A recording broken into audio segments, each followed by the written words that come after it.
We will start the second part of this session with a presentation by Hinanui Koshua, co-authored with Eliane Tevahitua.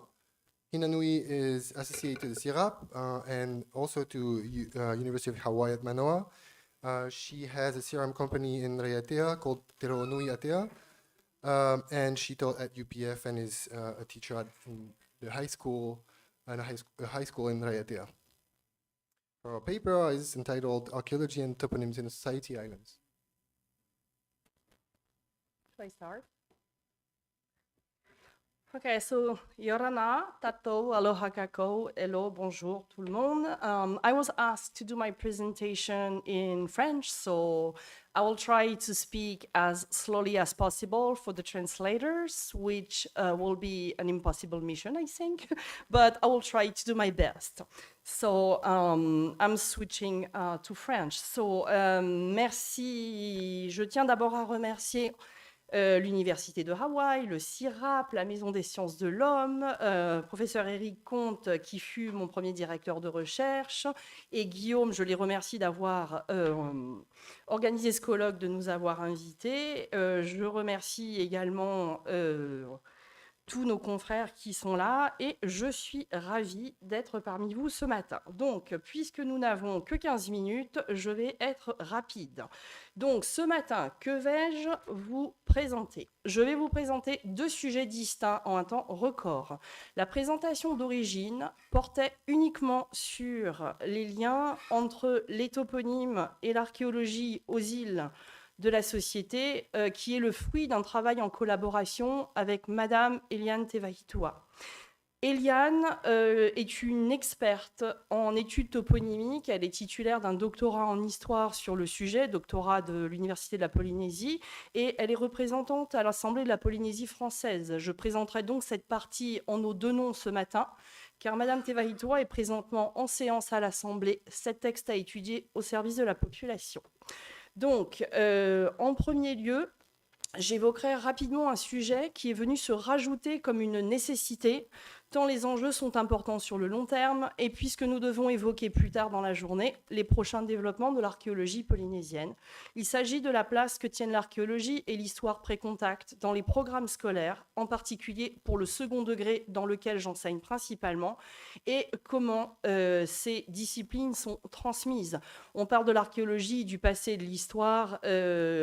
Il faut toujours garder présent à l'esprit qu'avant tout, on parle des gens. Donc, pour ce qui est des vivants, voilà. Comment aujourd'hui transmettons en fait tout ce dont nous parlons dans ce colloque aux enfants de ce pays qui seront les citoyens et les acteurs de demain. Donc pourquoi c'est venu se greffer? C'est aussi quelque part pour justifier l'autorisation spéciale que j'ai eue de venir pendant 3 jours pour assister à ce colloque. Et c'est important d'en parler. Ensuite, nous passons à une comparaison entre deux exemples des îles de la société où l'on croise des données archéologiques et toponymiques afin de voir quel éclairage cela peut nous apporter ou non et dans quelles limites. Il s'agit d'un ensemble de données récentes qui datent de 2021 et plus anciennes qui datent de 2015. Le premier concerne la partie sud-est de l'île de Raiatea où j'habite depuis bientôt 10 ans. Je précise que je ne suis pas de Raiatea, je suis de Tahiti, de MURAIL plus exactement. Et donc cet exemple c'est Whareatei, et ensuite le second exemple est celui de la zone d'Apōʻata qui est dans la commune de Papetoe MURAIL, qui est accessoirement le fief de ma famille et de ma maman, à qui je rends hommage, car elle a quitté ce monde récemment. Donc, entre la dernière conférence et aujourd'hui, c'est comme ça. Donc, Whareatei, qu'est-ce que c'est? C'est une zone au sud-est de Raiatea. C'est également une mission de prospection d'inventaire archéologique qui a été mandatée par la DCP en 2021 et que j'ai réalisée dans le cadre du projet UNESCO lié au site du marais Taputapuātea. L'objectif principal était d'inventorier cette immense zone de 290 hectares qui constitue la fin de la zone tampon du site Taputapuātea. Je précise que l'autre extrémité de la zone tampon du site UNESCO est la vallée de Wharepa, donc de l'autre côté, qui a été prospectée par notre confrère, M. Paul LIMA, ici présent, et lui-même originaire de Raiatea. Donc, l'exemple choisi à MURAIL est celui du terrain qui a servi pour mon PhD, soutenu en 2015 à l'Université de Hawaï, donc UH Manoa, et dont le thème concerne les sites défensifs et les systèmes de subsistance aux îles de la Société à l'époque pré-européenne. C'est dans ce cadre que j'ai commencé à développer un intérêt particulier pour l'usage des toponymes inclus dans les analyses archéologiques et que j'ai commencé à travailler en étroite collaboration, je sais que je parle vite, je fais de mon mieux, avec LÉAL-TAMARII jusqu'à présent. Les résultats sont encourageants et incitent à approfondir cette approche de manière plus systématique. Avant de passer à la première partie, je profite de l'occasion pour remercier chaleureusement la DCP et le ministère de la Culture qui me renouvellent leur confiance depuis plusieurs années. C'est important de le souligner. Alors, nous allons passer je peux parler évidemment des missions réalisées sur le terrain ces dernières années. Voilà, c'est en collaboration, bien évidemment, avec les institutions du pays. Donc, je les remercie. Voilà. Alors, sans transition, nous passons à la première partie rapidement, qui est l'archéologie et la société ancienne dans les programmes scolaires. Je parle de l'archéologie polynésienne, bien évidemment. En Polynésie, il y a des programmes adaptés en histoire et en géographie qui comprennent des heures spécialement dédiées à l'enseignement de l'histoire et de la géographie locale, et ce, depuis plus d'une vingtaine d'années. Quelle est la place de l'archéologie et de la société ancienne dans les programmes scolaires locaux ? Je prendrai rapidement l'exemple du second degré au niveau collège, c'est-à-dire les cycles 3 et 4, ainsi que le lycée, donc les classes allant de la 6e à la terminale. Je ne tiens pas compte ici des programmes de l'enseignement primaire qui ne me concernent pas directement, même si l'histoire ancienne y est abordée de manière succincte.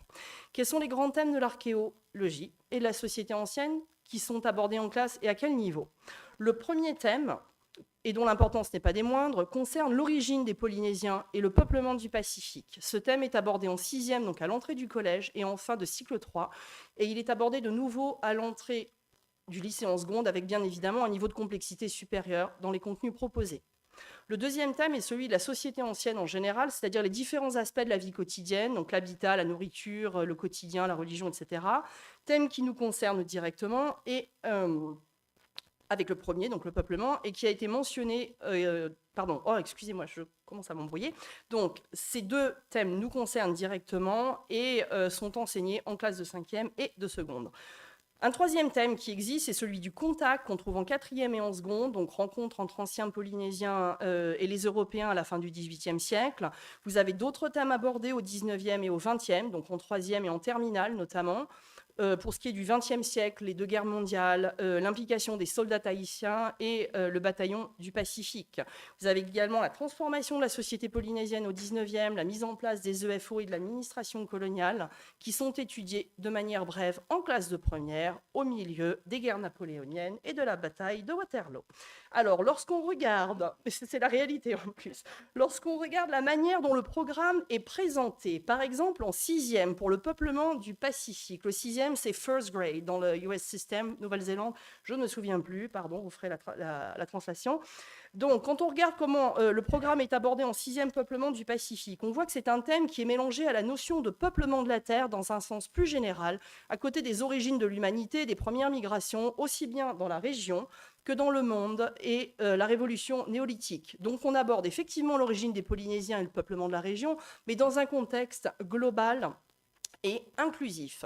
Lorsqu'on observe ensuite comment le même thème du peuplement du Pacifique est abordé au lycée en seconde, on voit que l'approche est différente avec une vision plus globale et la volonté de tenir compte de l'évolution de la recherche archéologique récente, aussi bien pour les différents itinéraires de peuplement que pour la présentation de la société ancienne, puisqu'il est mentionné la nécessité de préciser qu'il s'agissait d'une société dynamique dans son ensemble et non quelque chose de statique, comme cela a pu être présenté pendant de nombreuses années. Ces évolutions subtiles sont le fruit d'échanges avec l'inspection générale en charge de l'enseignement de l'histoire-géographie dans le pays et qui a le souci de tenir compte des évolutions de la recherche et de ses problématiques, ce qui est encourageant pour la suite. J'en profite pour remercier Madame Yvette Thomasini, qui est donc la doyenne des inspecteurs en Polynésie et qui, grâce à son intérêt pour ce sujet et l'ouverture d'esprit, permet justement de faire évoluer le contenu des programmes de l'histoire locale. C'est important. Donc, cet exemple évoqué rapidement permet de mettre en lumière plusieurs points essentiels. Premièrement, l'époque de nos ancêtres les Gaulois est révolue depuis longtemps, qu'on soit bien clair avec ça. Comme je l'ai précisé auparavant, l'histoire locale est enseignée dans les écoles depuis une vingtaine d'années déjà et est bien inscrite dans les programmes officiels avec une évolution suivant les différentes réformes et une révision récente des contenus pédagogiques. Donc ça tient compte d'une mise à jour des connaissances de ces dernières années et une vision plus dynamique et plus contrastée de la société ancienne. C'est un point positif qu'il fallait absolument souligner, notamment à l'heure des réseaux sociaux où beaucoup de fausses idées circulent sur ce qui peut être enseigné ou non dans nos établissements scolaires. Il y a beaucoup de désinformation, c'est qu'il y a plein d'experts sur Facebook et sur Instagram, bien sûr. Cela concerne plus particulièrement la question du fait nucléaire que je n'aborderai absolument pas ici, car c'est hors de propos, on s'éloigne du sujet. Mais voilà le genre de sujet par rapport à ce qui peut être enseigné dans les écoles et qui provoque des polémiques sur les réseaux sociaux en toute méconnaissance avec beaucoup de désinformation. C'est important de remettre les pendules à l'heure. Donc en 2022, quel bilan rapide peut-on faire de la façon dont l'archéologie polynésienne est transmise aux enfants du pays? Ce bilan est mitigé et appelle une mobilisation plus importante des ressources académiques et universitaires, notamment afin d'approfondir les champs suivants. Premièrement, la formation des enseignants a besoin d'être renforcée de manière beaucoup plus systématique. Ça fait 12 ans que je suis en classe, donc je sais de quoi je parle. Il y a besoin d'une formation qui est beaucoup plus systématique et beaucoup plus consistante, notamment à travers des ressources pédagogiques à destination des enseignants et plus étoffées que ce qui existe à l'heure actuelle en ciblant les niveaux d'enseignants concernés. C'est un partenariat renforcé aussi avec les institutions culturelle du pays qui est important. Cette histoire, elle est enseignée de manière, en même temps que l'histoire nationale et globale. Donc le but, c'est de produire des citoyens éclairés, donc c'est formidable. Mais il y a un ratio inégal entre le nombre d'heures consacrées à l'histoire polynésienne et le reste de l'histoire mondiale. Et il faudrait que cela soit absolument rééquilibré. C'est important. C'est un projet de société, en fait. Mais pour cela, il faudrait une implication, on va dire, un petit peu plus importante des pouvoirs publics. Ce sont des choix de société à faire, c'est important. Voilà, je vais passer sans transition à la partie sur la toponymie et l'archéologie aux îles de la Société. Donc, nous avons deux exemples qui sont Whareatei Areatea et Otata Amorea. Whareatei, donc, c'est une zone qui, à l'origine, d'un point de vue archéologique, était totalement méconnue. Il fallait en faire l'inventaire. Quelles sont les informations qu'on avait sur Whareatei avant de démarrer? Donc là, vous voyez l'endroit où ça se trouve dans Raiatea. Ça a été découpé en 5 zones, c'est 290 hectares. Les informations ethno-historiques que l'on possédait, elles étaient quasiment inexistantes. Le nom de Whareatei, en fait, c'est trompeur, c'est juste une petite portion de l'endroit. C'est l'ancien district de Veia, qui est en fait l'ancien nom, et c'est un des 9 districts de l'ancienne Raiatea qui sont mentionnés un petit peu dans les écrits de Handy et Maury des années 20 et 30, enfin des années 30 plutôt. Vous avez ici, ça vient des archives du Bishop, un petit peu la mention du district de Veia. Qu'est-ce qu'on apprend? On apprend que c'était un endroit en fait qui était une entité politique, on va dire avec une importance relative, et qui était un petit peu décrit comme un genre de garde-manger avec des produits du terroir, une particularité agricole, des types de taro qui étaient très recherchés, notamment par la famille royale d'Opoa pour l'organisation de grands banquets, etc. Et ça s'arrête à peu près ici. En gros, voilà ce que nous donnait comme information les informations ethno-historiques. D'un point de vue archéo, on avait cette liste que vous avez sous le nez, c'est-à-dire 3 fois rien, et il a fallu se débrouiller avec ça. Donc, quel est le bilan de cette mission? Rapidement, d'un point de vue archéologique, on se retrouve en fait... Alors, là, je vous montre, c'est vraiment une vision assez rapide. Vous avez en fait un ensemble de 32 sites qui est réparti. Alors, je suis désolée, il y a un problème avec les étiquettes. Et ça vous montre en fait un ensemble de sites, une trentaine de sites, répartis dans les 5 zones, qui est incroyablement petit par rapport à ce que l'on aurait pu attendre, vu l'immensité de cet endroit. La répartition, pour l'instant, à l'état actuel, ça montre un nombre important de structures horticoles et d'habitats, mais il y a une particularité avec cette zone, justement, de Whareatei, c'est qu'on a un caractère atypique. peu de vestiges archéologiques. On a donc une prédominance des ensembles de type horticole, présence des marais en bord de mer, et en fait, vous avez une structure géologique extrêmement fragile et ingrate. Vous avez des fortes pentes, des zones très escarpées, et vous avez des surfaces qui sont souvent peu propices à l'installation humaine permanente. Et ça, c'est un peu la signature géologique de Reatea, qui est compliquée, qui est assez fragile. Et surtout dans cette partie de l'île, vous avez également la rareté des grandes rivières et des zones d'éboulis. Donc vous avez peu de ressources, on va dire, pour avoir d'importantes constructions, et ce n'est pas un hasard si vous avez la majorité des sites qui sont concentrés dans la zone 3 en plein milieu. C'est là où vous avez la seule et unique grande rivière de l'endroit. Donc, que nous disent en fait les toponymes? Une fois qu'on a vu très rapidement en fait ce que l'inventaire archéologique, ce que les toponymes en fait nous disent très rapidement. En fait, vous avez la première zone où vous avez une zone de refuge à 80 mètres d'altitude, la zone de Veiori et Mai'o. En fait, justement, quand on croise avec l'étude toponymique, ça vous dit qu'en fait, ça peut être interprété comme une zone de refuge ou une vallée où se cachent les fugitifs. Donc, c'est une signification en fait qui peut être mise en relation avec les structures que l'on a trouvées. Vous avez la zone de Mai'o qui est à cheval sur les zones 1 et 2, qui fait référence à l'île de Mai'o, qui est en fait la première île qui est située sur la trajectoire de Reatea et Huahine en direction du sud. C'est une possible interprétation.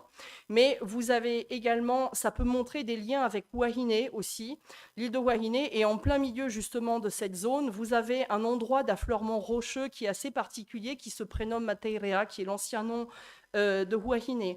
Un peu plus loin, dans cette zone numéro 2, vous avez Veitu'i Tu'umoe, qui peuvent être interprétés par l'idée d'une rivière où on entonne des chants funèbres, entre autres. Tu'umoe, ça peut aussi évoquer l'idée de dépouillement, de laisser derrière soi son passé, etc.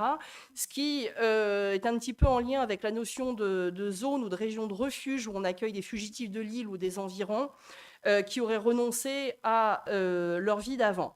Une dernière chose pour Whareatei qui est intéressante, vous avez un endroit en fait vers la fin qui s'appelle Tepuri Whareatei. C'est un endroit aujourd'hui où il n'y a plus rien, il y a de la boue, il y a de la végétation. Si vous regardez l'endroit, vous n'allez rien y voir d'intéressant. Quand on étudie le nom de la terre, en fait, on se rend compte que ça renvoie à la pratique du hapori, et où on engraissait les jeunes Ari dans la société ancienne. Et en fait, il y a un lien justement avec des écrits qui parlent en fait du règne de Tamatoa Ier, qui aurait créé justement la secte des Arioi. Et ça fait référence justement à cet endroit qui se trouve juste à proximité de la zone de Veitore.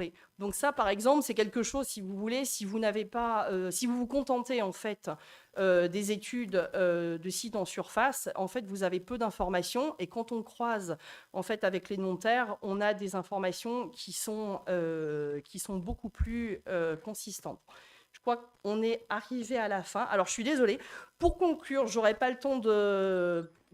Ce que je voulais vous montrer par rapport au terrain de Moorea en 30 secondes, en fait, c'est que l'étude des toponymes de cette zone, en fait, zone défensive, et quand vous regardez en fait les noms de terre, ça renvoie à un caractère guerrier, agressif. Vous voyez qu'en fait, tous les noms de terre où vous avez ces structures défensives, en fait, sont en lien avec la notion de guerre et d'agression, en fait, qui va de pair en fait avec les traditions orales. Donc ça, c'est aussi quelque chose que je voulais souligner. Et le mot de conclusion, en fait, mis à part le manque de temps, c'est le fait que la place des traditions orales et des toponymes, en fait, elle a été largement sous-estimée. Ça ouvre en fait un champ de réflexion et d'éclairage de la fonction des sites archéologiques qui est absolument fascinante. Et c'est quelque chose qu'il ne faut absolument pas négliger, parce que les données archéologiques, que ça soit en surface ou de fouilles, ça apporte plein d'informations, c'est formidable, mais on ne peut pas faire l'économie de cette dimension des toponymes, parce que c'est directement inscrit vraiment dans la culture ancestrale. Et ce qui est important aussi, c'est de souligner, que ce soit pour l'enseignement ou l'archéologie en général, l'importance des collaborations, c'est-à-dire de travailler ensemble, que ça soit transdisciplinaire, transpays, transculture, etc. Voilà, j'aurais voulu avoir un peu plus de temps, mais c'est comme ça. Je vous remercie de votre attention. Alors, je te laisse...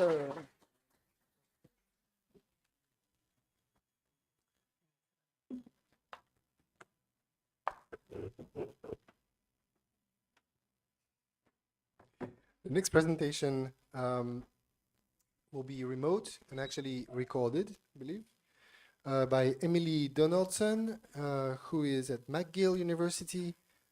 Her presentation will be entitled Mobilizing Archaeology, Proposing a Model for Digitizing Moccasin Heritage. Yorana Ka'oha. My name is Emily Donaldson. I'm here to talk about mobilizing artifacts. Can Marquesan heritage be digitized? Thank you so much for joining my talk today. I'm very sad that I can't be there, either presenting this live or in person, because it is Thanksgiving Day in the United States, which is kind of like an American Tamarara. It's my entire family gets together and we invite our neighbors, and it's a big gathering. And among the things that we do, we feast. We also use this ancient cider press that you can see here. It was built in 1908, and it has been passed down through my family. The man is cranking it, and I'm putting in apples in the top, and then the apples get squished, and the cider comes out the bottom. This is a great tradition in our family, and when I look at this object, I really cannot imagine what it would be like in a museum. What I can't imagine it sitting in a museum unused. Part of the joy, really the joy of it, comes from using it every year. And the museum I worked at for 20 years in the Marquesas on the island of Taputapuātea has many kind of similar utilitarian objects. There are pearl shell fish hooks, there are stone adzes, basalt adzes, there are fishing weights and tapa anvils and poi pounders. One of these tapa anvils is pictured here. Many of these objects have real value still in Marquesan families and are passed down as heirlooms, like the one that's being used on the right on the island of Fatuiva. Another example, here is my adopted Marquesan father using a wooden hoana to make popoi, and that hoana has been passed down in his family for generations, or for as long as it's lasted. You can see that it's not in the best shape, but it's still very heavily used and valued. And so these objects their real value comes out of their use, the social relationships and meetings and gatherings that happen around in the context of their use. And so what exactly does it mean to put these objects in a museum, and what would it mean to digitize them and other Marquesan artifacts? My colleague Barry Roulette established the Tahuata Museum in 1987 in close collaboration with Tehomati Tetahiotupa, who was the mayor at the time. And they named it Musée Te Anapeua, which means the open cave.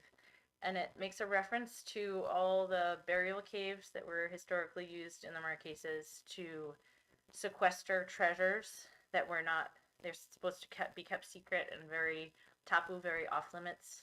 But this cave, in contrast, was meant to be opened. It's full of treasures, but it's meant to be visited and used by the population. Barry and I are now hoping to digitize the collections of this museum, so that for the first time, people around the world and other Marquesans who can't visit the museum can have access to this collection that's exclusively from Tahuata, from the digs that have been happening there for the last 30 years, or 40 years at this point. So the digital archive or digital platform that we're talking about creating is tentatively named Monologue, and the hope is that it will be a new space and an online platform not just for the artifacts, but for discussion around the artifacts. Here's a mock-up of the Monologue site homepage, and the idea is kind of to use, unlike museums, these online spaces are naturally dynamic and interactive. So the idea is to use this online space in new ways that draws people to be more participants in the creation of this knowledge rather than just putting out knowledge and expecting everyone to accept that knowledge as fact. So Monologue will invite live input from international and Marquesan participants about local heritage, archaeology, and history. And it will allow foreign and indigenous knowledges to engage with each other. And it will also give Marquesans an opportunity, many Marquesans an opportunity to learn about fragments of their heritage that they might not even have known existed. The mission of this project will closely resemble that of the newly created Pacific Virtual Museum, whose mission says it's to empower people in and of the Pacific Islands, enabling them to see, discover, and explore items of digitized cultural heritage that are held in collections around the world.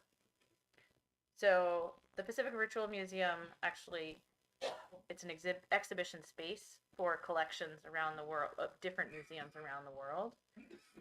Monologue will contribute to this goal on a smaller scale, of course, and can also contribute to the broader goal in academia and beyond of democratizing and decolonizing knowledge. So, in short, Monologue could be an excellent opportunity to make Marquesan heritage more accessible and more poignant. But what would it actually mean to digitize these objects?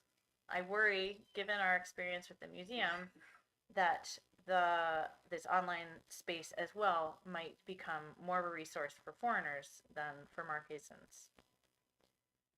So at the Little Museum in Tahuata, we have constantly tried to get the community involved. We have invited students in to do games and exercises with artifacts. We constantly invite people to come and visit. But really, it's a quite Western museum with artifacts behind glass. Most of the artifacts are behind glass. The museum is kept locked unless someone comes to the mayor's office and asks specifically for the key. And so often what happens is there are children hanging out outside the window looking in. But a lot of Marquesans don't actually go there and don't know all that much about what's there often. So from a Marquesan perspective, a lot of those objects in the museum are kind of lonely and unused and uninteresting. And in some cases, the artifacts there are also potentially dangerous. Some of the artifacts, including this double tiki, were put there specifically because they were believed to potentially have some dangerous mana in them that families and households didn't really want interfering, so they donated them to the museum. So these same issues of interest and access have been key challenges for ongoing projects to digitize heritage around the world, Indigenous heritage around the world. The Pacific Virtual Museum notes how we hope that this site will serve as a bridge between the authority of institutions who often hold and preserve these items and records, and the mana and kawa of the people of the Pacific. But despite the best efforts to the contrary, online spaces often risk perpetuating the kind of power imbalances explored by Michel Foucault, who cautioned that knowledge is not made for understanding, it is made for cutting. So this is a form of cutting that deepens colonial wounds, sharpens inequalities, and inflicts harm, particularly in cases where access to power and resources are asymmetrical the production and circulation of knowledge can reflect this imbalance. So I suggest using Foucault's genealogy of knowledge as a guide in efforts to digitize indigenous heritage. And in particular, to pay attention to the power of multiple knowledges, technological knowledge, knowledge as secret, knowledge as wealth, and knowledge as autonomy. So, for example, one of the ways to help bring Marquesan artifacts to life is to tell the stories about their use, to talk about the spirits that have been rumored to inhabit them, to remember different aspects of the past in the context of looking at these objects, and to talk about how they were found. It's important to unlock secrets, like the unlocking of the ancestral cave, by bringing the context of their discovery and their history to life.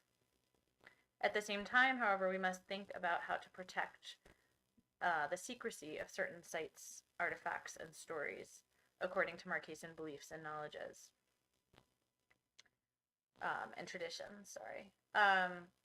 So my research has shown how many Marquesans continue to believe in the presence of mana in places and things, and they do so often with great reticence and hesitation or discomfort, and recognizing and respecting these meanings is very important to sharing and preserving the value of Marquesan heritage and making it remain meaningful to Marquesans. In addition, we have to build upon islanders' existing technological knowledge in order to facilitate their use of and access to these new digital spaces. So MANALA will pursue these goals specifically by, in the field of multiple knowledges, by featuring 3 languages, Marquesan, French, and English, by engaging diverse perspectives and knowledges on both material and immaterial heritage. In terms of technological knowledge, it will prioritize smartphone use, access, and connectivity to social media. In terms of knowledge as a secret, it will demonstrate respect for mana and spiritual beliefs, and respect islanders' desires for secrecy of certain places or knowledge, and their desire not to share certain things. In terms of knowledge as wealth, in actively promoting the value of this knowledge for artists, educators, students, and elders. And in terms of knowledge as autonomy, by having a paid Marquesan moderator and curator, and by focusing on dialogue, input, and interaction. This is our current plan. But I would love to hear your thoughts and ideas too. It's very much in the initial stages. So in answer to the question posed by my title, can Marquesan heritage be digitized? I would say yes, I believe that it can, but only with the utmost care. As we strive to create more accessible physical and digital repositories for Indigenous heritage, we should consider these questions, among others. Who are these spaces for? How can we make these spaces points of meeting, discussion, and relationships rather than isolated academic study? How can we make islanders feel welcome and encourage regular engagement through social media and other means? How can we help islanders feel comfortable sharing their stories? What kinds of information might they not want shared, and why? So I hope to attend the live discussion later on today. Thank you again so much for coming to my talk. And if you have any questions or comments, I would love for you to email them. My contact email is down at the bottom of this slide. Thank you. Merci beaucoup. Maruru, vai nui ko tau nui. And I hope to see you sometime soon. Thanks. Bye.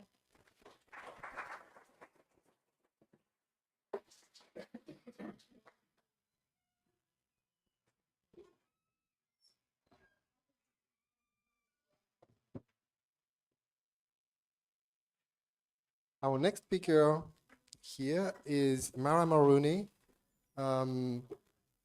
who's an archaeologist at the CRM company Pacific Legacy in Hawaii. And her co-author is Professor Mark McCoy at Southern Methodist University in Texas. Their paper is entitled The Production of Obsidian Pupils of Moai Eyes, New Geochemical Sourcing Data and Legacy Artifact Collections on Rapa Nui. Maururu and Iorana Tato.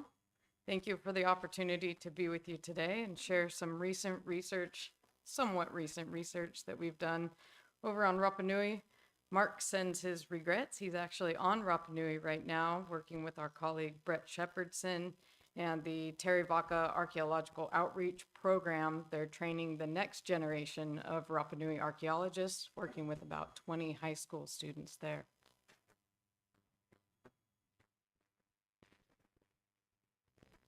Many of you are familiar with the Ahu and Moai of Rapa Nui. This map shows the nearly 1,000 Moai, or statues, that have been documented on the island of Rapa Nui.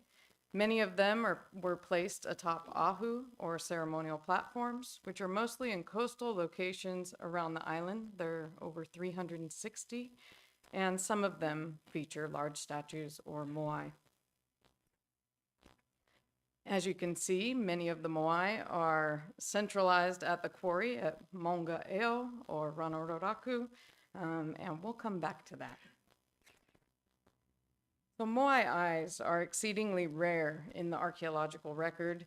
Moai eyes were fashioned with coral or pumice for the sclera or the whites of the eyes, and filled with either obsidian or red scoria, also known as honey discs, which represent not only, of course, the pupils, but also the irises of the eyes.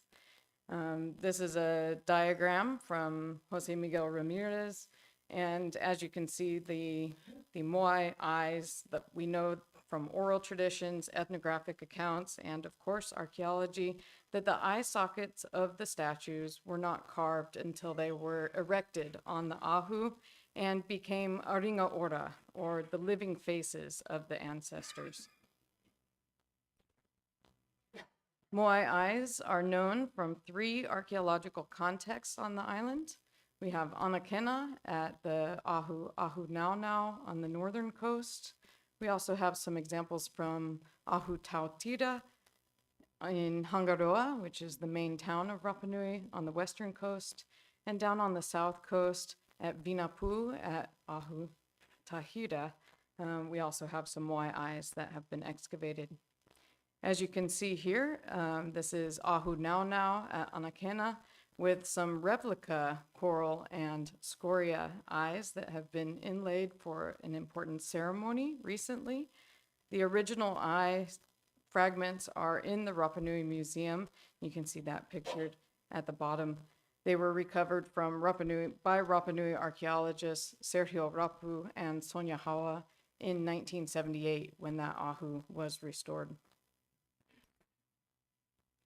Obsidian Moai eyes are not only found in megalithic statues or stone statues, but also in Moai miro, or wooden statues. And we can see many examples in museum collections around the world, including Moai Papa, female figures, as well as Moai Kawakawa. Now, as you can see in these 2 Moai figures, the lobes of the ears were also carved, but to our knowledge, we don't have any obsidian inserts that were placed into those eyes in museum collections. And so that questions the interpretation on the image on the right here by Joanne Van Tilburg, where she posited that this disc may have been a Moai eye, or it may have been an ear insert. And that's actually one of the artifacts that we analyzed during the current study. Today we're going to travel to the Museo Antropologico Padre Sebastian Englert, also known as MAPSE, or the Rapa Nui Museum. This is Rapa Nui's only museum. It was established in 1973, and it is currently part of the Chilean DBOM network of libraries, archives, and museums. It is the only repository for collections from archaeological projects on Rapa Nui. Here's a look behind the scenes at some of the tens of thousands of artifacts and samples that are curated at the Rapa Nui Museum. Many of them, of course, have been rehoused and cataloged. And so in 2016, when I traveled to the Rapa Nui Museum with this instrument, you all are familiar with this is a Bruker PXRF tracer instrument to conduct some analysis. I was able to spend a lot of time with some of the collections, and as I started working with some collections that I had collected as part of my doctoral research, the museum staff there brought me many more to analyze with my magic gun, as everybody at the airport called it. So, of course, the great thing about portable X-ray fluorescence is that it's completely non-destructive. It's portable, so it's ideal for both collections-based and place-based field research. It has a fast processing time, so it's useful for meta-analyses or analyses of thousands of artifacts, and it can measure concentrations of 10 trace elements. Now on Rapa Nui, there are 4 geochemical sources of obsidian, 4 obsidian sources. They're all spatially clustered in the southwestern portion of the island, but they are distinctive geochemically, and so we can use PXRF to discriminate between these 4 sources, which are Orito, Ranokau 1, also known as Te Manawai, Ranokau 2, and on the offshore islet of Motuiti. For the current analysis, we looked at a total of 20 artifacts, including 19 artifacts from Ahutatira on the western coast of the island, and 1 artifact that was surface collected at Hanganui, and that's in a private collection on the island of Mike Rapu. Ahutatira, located right in town at Hangaroa Otai, was excavated and restored by Andrea Sillenfreund, Sergio Rapu, and Charlie Love back in 1979 to 1980. They excavated 6 trenches that provided cross sections across the Ahu, showing the construction sequence. And as with other Ahu on the island, multiple phases of construction and, of course, enlarging of the Ahu through time. The assemblage of artifacts and samples is curated by the Rapa Nui Museum. It's a large assemblage, which includes lots of midden, of course, portable artifacts, as well as charcoal. And in 1998, some of the charcoal samples were analyzed and were submitted. And you can see some pretty broad date ranges there. So one sample from the crematorium dating all the way back to calibrated to 1240 to 1400. And then we have underneath the Ahu suggesting initial construction around 1400 to 1640, followed by a later building phase in the 17th to 19th century. Now, before I go off on a tangent on radiocarbon dating, because those of you who know me know I like to talk about radiocarbon dates and all of the problems with them. Those are no exception. They're from unidentified wood charcoal. But we're going to return to the legacy collections. So this is one of the boxes that the museum staff brought to my attention while I was there and placed in front of me and said, you have to analyze this. And so on the outside of the box, you can see lots of catalog numbers, of course, materials being bone, lithics, and coral, and some observations, one important one being ojos, or eyes. This is what it looks like when you open the box. A few artifacts from Ahutatira. So you can see a number of tanged obsidian implements known as mata, also some toki or adzes, and other artifacts. In the next tray, we see more toki, some chisels, as well as these round discs made of obsidian. You'll also notice that there's a basalt disc there. And finally, at the bottom, more chisels and more discs, including these very large ones with a large amount of cortex on the back side of these discs. When we turn them around, this is what they look like. Really nice, flat bulbs of percussion. And you can see that there are 19 artifacts, and the reason that there's a question mark there is that when they initially analyzed these samples, Andrea only classified 9 of them as eyes. And when we went back and looked at them, we thought, these are possible eyes. Some of them are not perfectly round or oval, but we included them in the analysis, and we also ran the mata and other obsidian artifacts from Ahutautīta.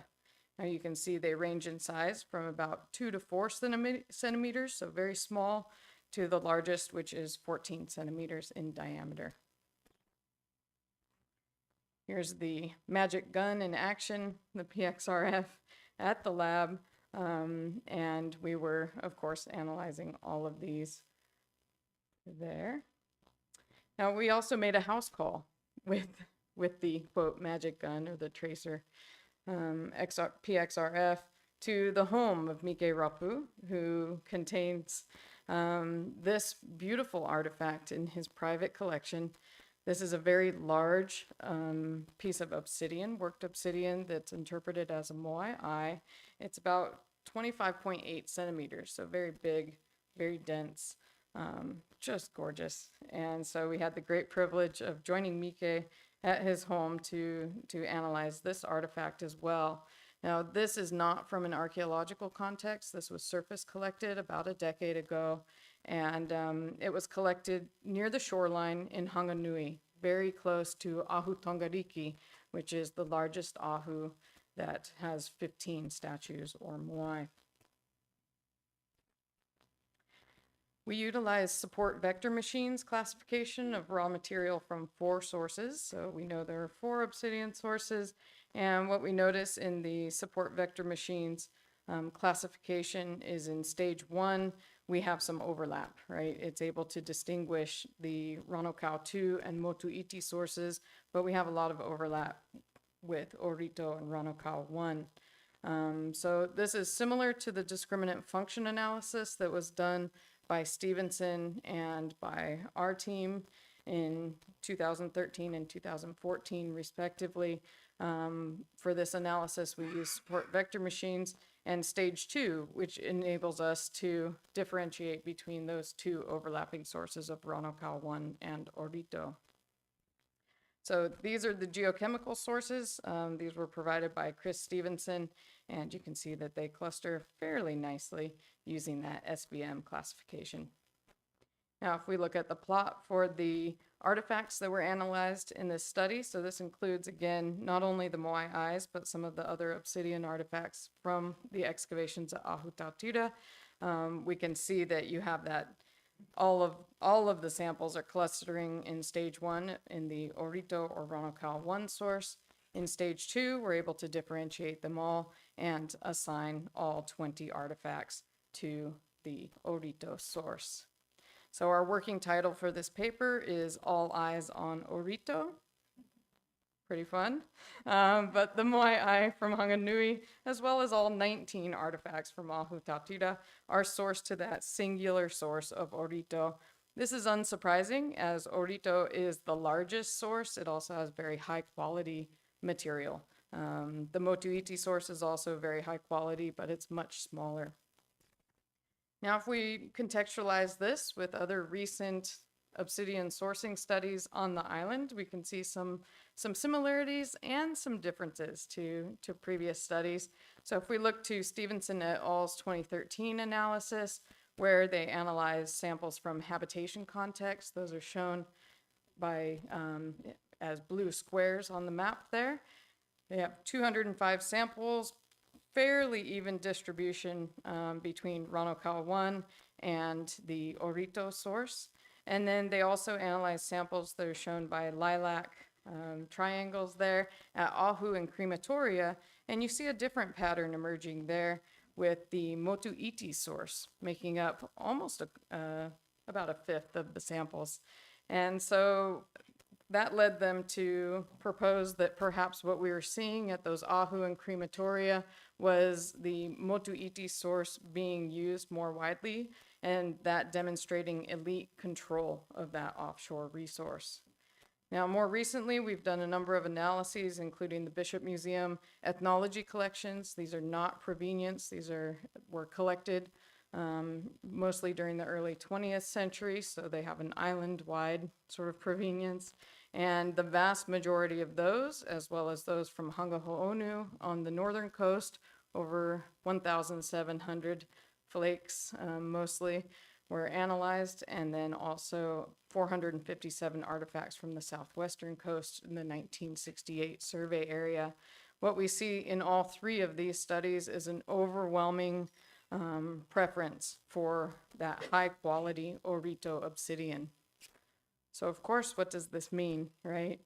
Just as we have with the Mangaʻeo or Ranororaku Moai quarry, which is shown with a yellow triangle there, as well as the Punapau Pukau or Top Knot quarry, we have resources being extracted from various areas of the island and being utilized all over the island in an island-wide context. We also have major basalt quarries that have been identified in a number of locations on the island. And again, we see toki circulating throughout the island from those sources. Now, Lippo et al. Suggests that there were some localized spheres of interaction that were based on seriation of Mata. And Morrison in 2012 conducted a settlement pattern analysis across a number of project areas. And from the very high redundancy of sort of clustered settlement patterns in various areas, he concluded that a picture is emerging of island socio-political organization focused on small-scale autonomous social groups rather than large-scale centralized organization. So sort of in opposition to what Stevenson et al. Were proposing with the elite control of the Motiiti source. Now, when we sort of put it all together, resource procurement, what we're seeing is what we think is semi-autonomous groups, right, occupying discrete territories, but the movement of people, ideas, resources throughout the island across those territorial boundaries. So lots of opportunities for future research. And with that, I'll say maururua. Thank you so much to everybody who has facilitated access to collections, and thanks to all of you.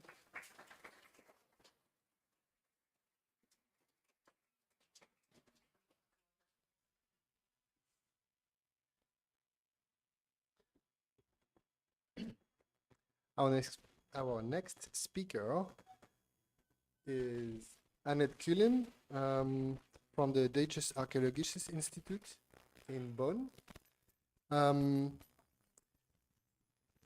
Her co-authors are Karl Reisner, and I will just say that, and Houter Heide, also from the DAG. Their presentation is entitled Sacred Trees and Their Contribution to Vegetation Change, Architectural Monumentality, and the Question of Inbuilt Age.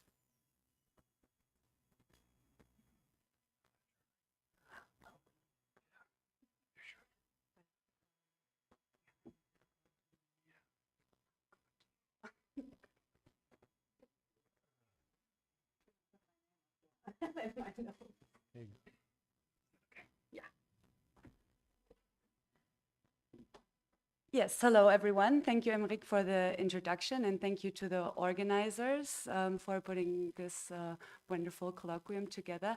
I will be talking about sacred trees and the different aspects of it.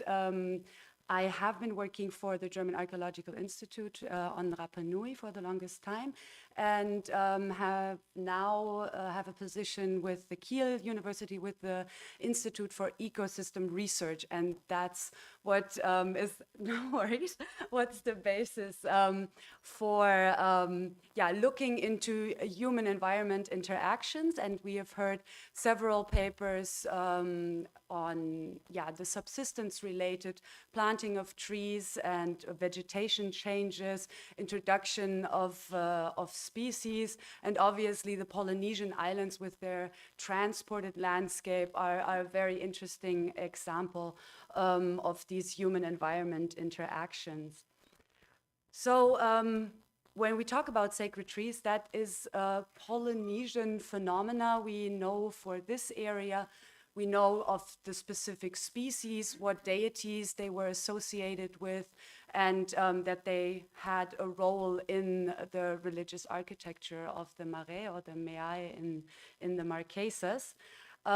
So that is, one of the two projects that I will be talking about. We have the first project that I'm involved in, which is kind of the basis of this interest in the topic of sacred trees, is the pre-contact resource management on Rapa Nui by the German Archaeological Institute.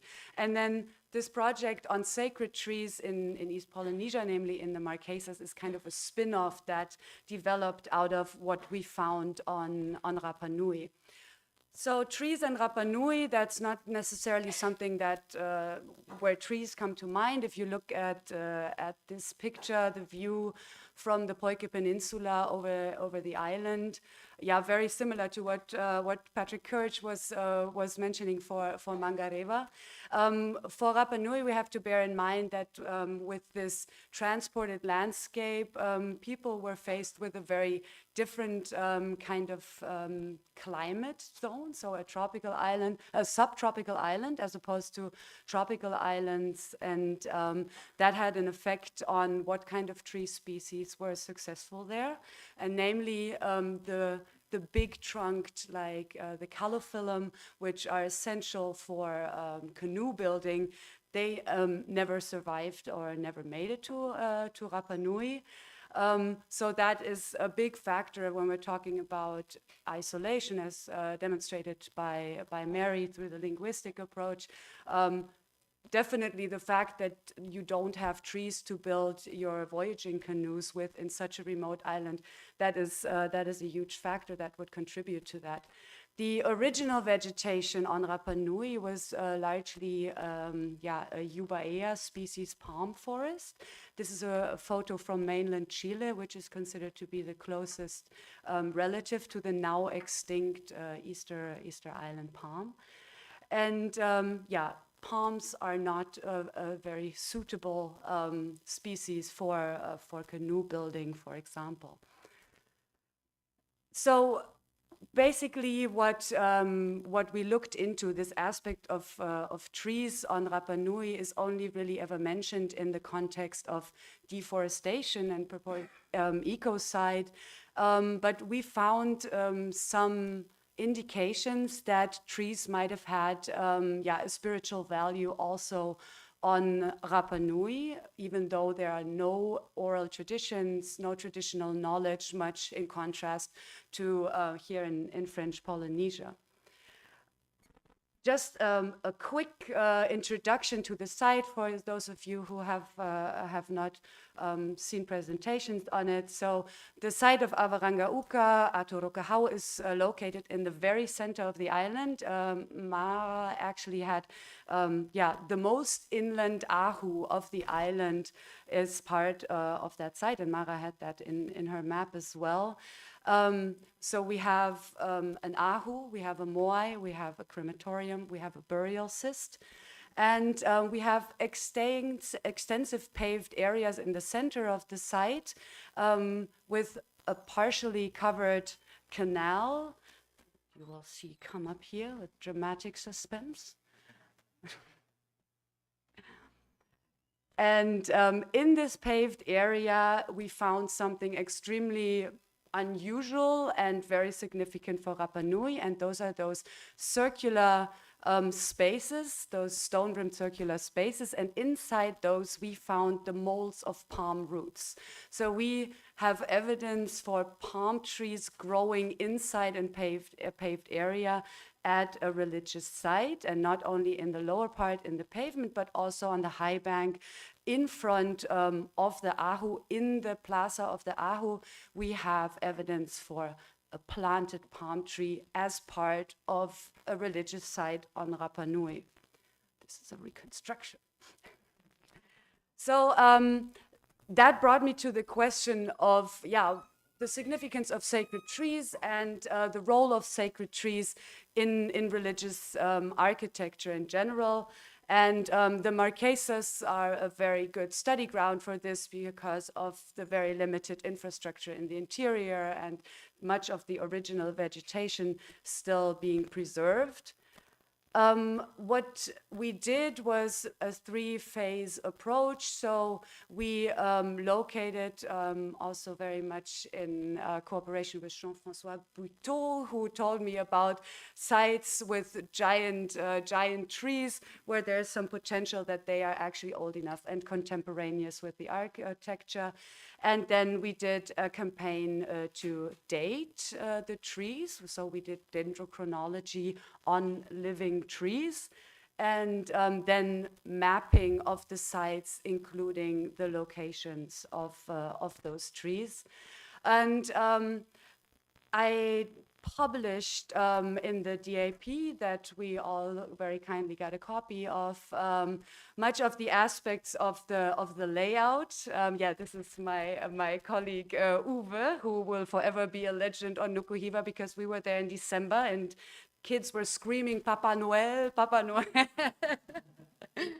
And what Uwe and his lab assistant Alex, they were able to establish is that there are actually, which is always a subject of debate, how possible is dendrochronology in the tropics where you don't have those marked seasons. And they were able to identify tree rings and then to correlate them with annual rainfall patterns. So it's actually not just random increment rates, but it's actual tree rings. And we found some what I consider surprisingly old dates of calculating from the cores and the increments rates that Uwe was able to calculate after looking at the samples under the microscope. So for the ironwood, the toa, the oldest specimen that we were able to document, 320 years old. So that's what that part of the inbuilt age and the significance of this for inbuilt age. Which was not a focus of what we originally wanted to do, but definitely is an important kind of side effect if you even want to limit it to that. There are several very impressive trees, and I've actually gotten a couple of questions. Do you know this tree, and do you have an idea of how old it is? And so there are some very famous specimens, and I really like this idea of having a living organism that is kind of an eyewitness of what happened at those sites and is, in the ideal case, still a living organism today.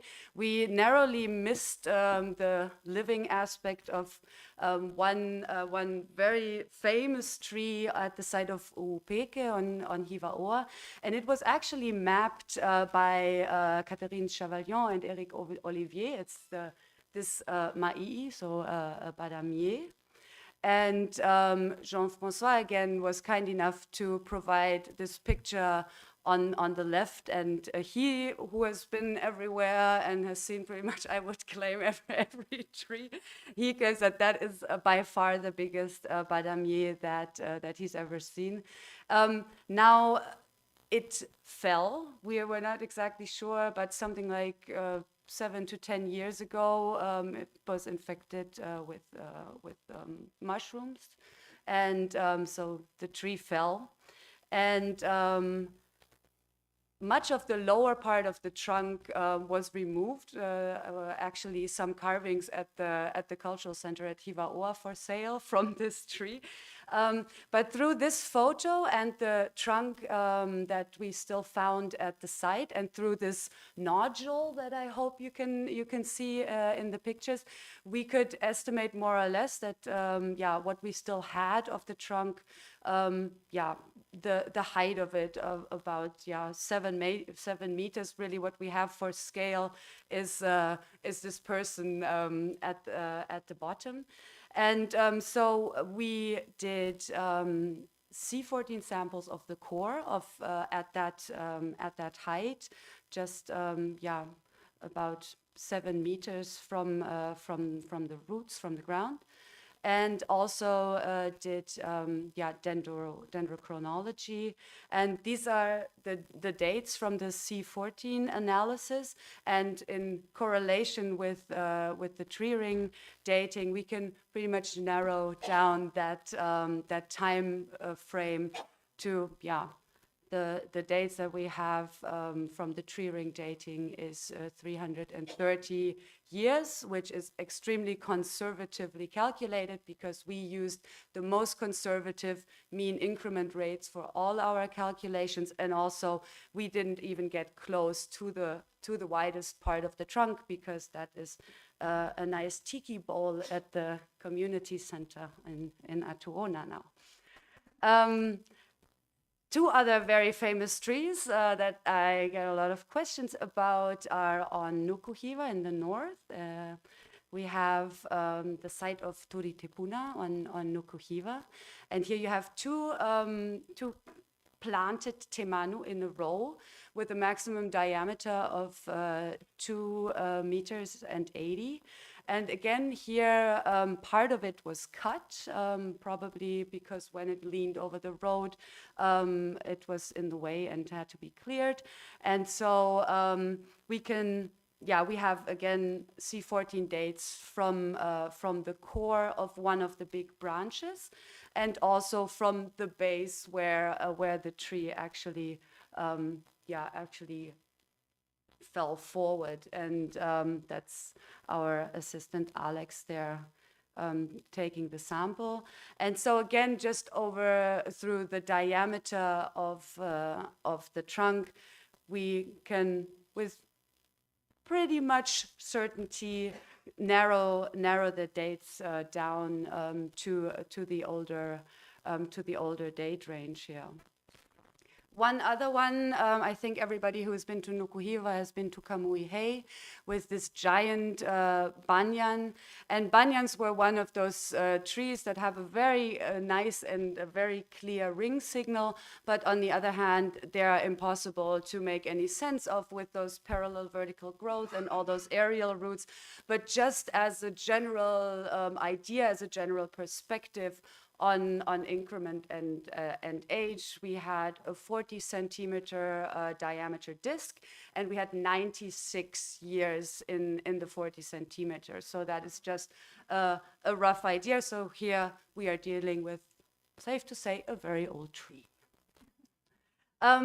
Just a few other results. So from the cores that my colleagues took from the living trees, and the correlation with climate data, and then the correlation between different tree species. They were able to calculate that mean annual increment for different species, and this is the different species that we did our analyses on, with the mean increment in millimeters and the oldest specimen that we had in our sample base.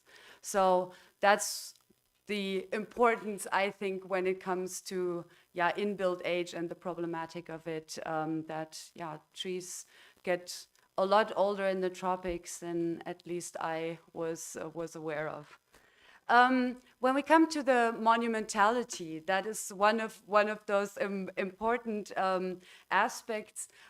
Generally, the sites in the Marquesas, even though megalithic, they are rather low. So I was surprised to see the heiau that Pulima showed for Hawaii, how high that was.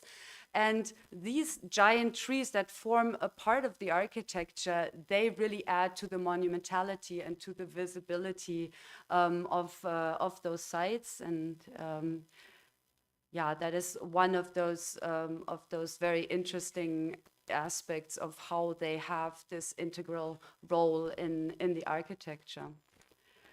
So the question brings me back to Rapa Nui and the findings of palm tree plantations there. So many of those sacred tree species that we know from the Marquesas, also from the Society Islands and other Polynesian islands, they never existed on Rapa Nui.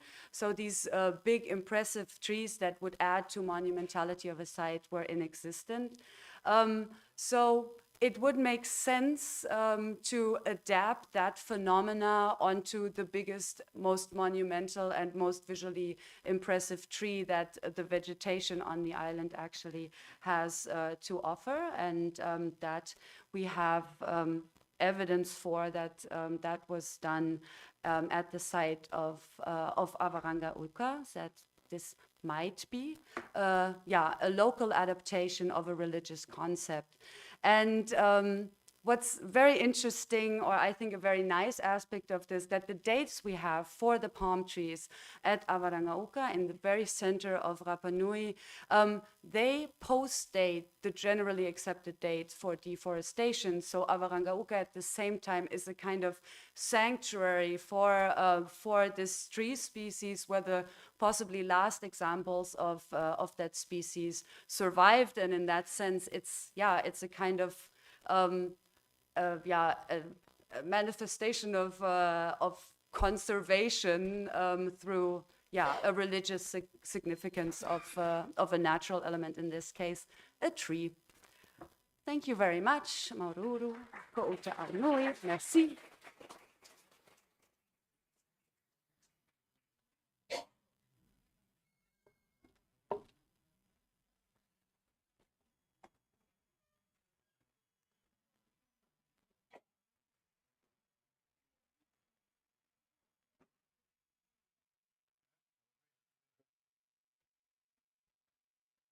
Our next speaker is Anatawari LÉAL-TAMARII, who is in charge of the archaeology at the DCP, the Direction de la Culture du Patrimoine, here in Tahiti, and also involved in a PhD program here at University of French Polynesia. Karana tātou pātoa. Maruru no te i e whareira te i mahana, naruto i te i e whaao mene mene.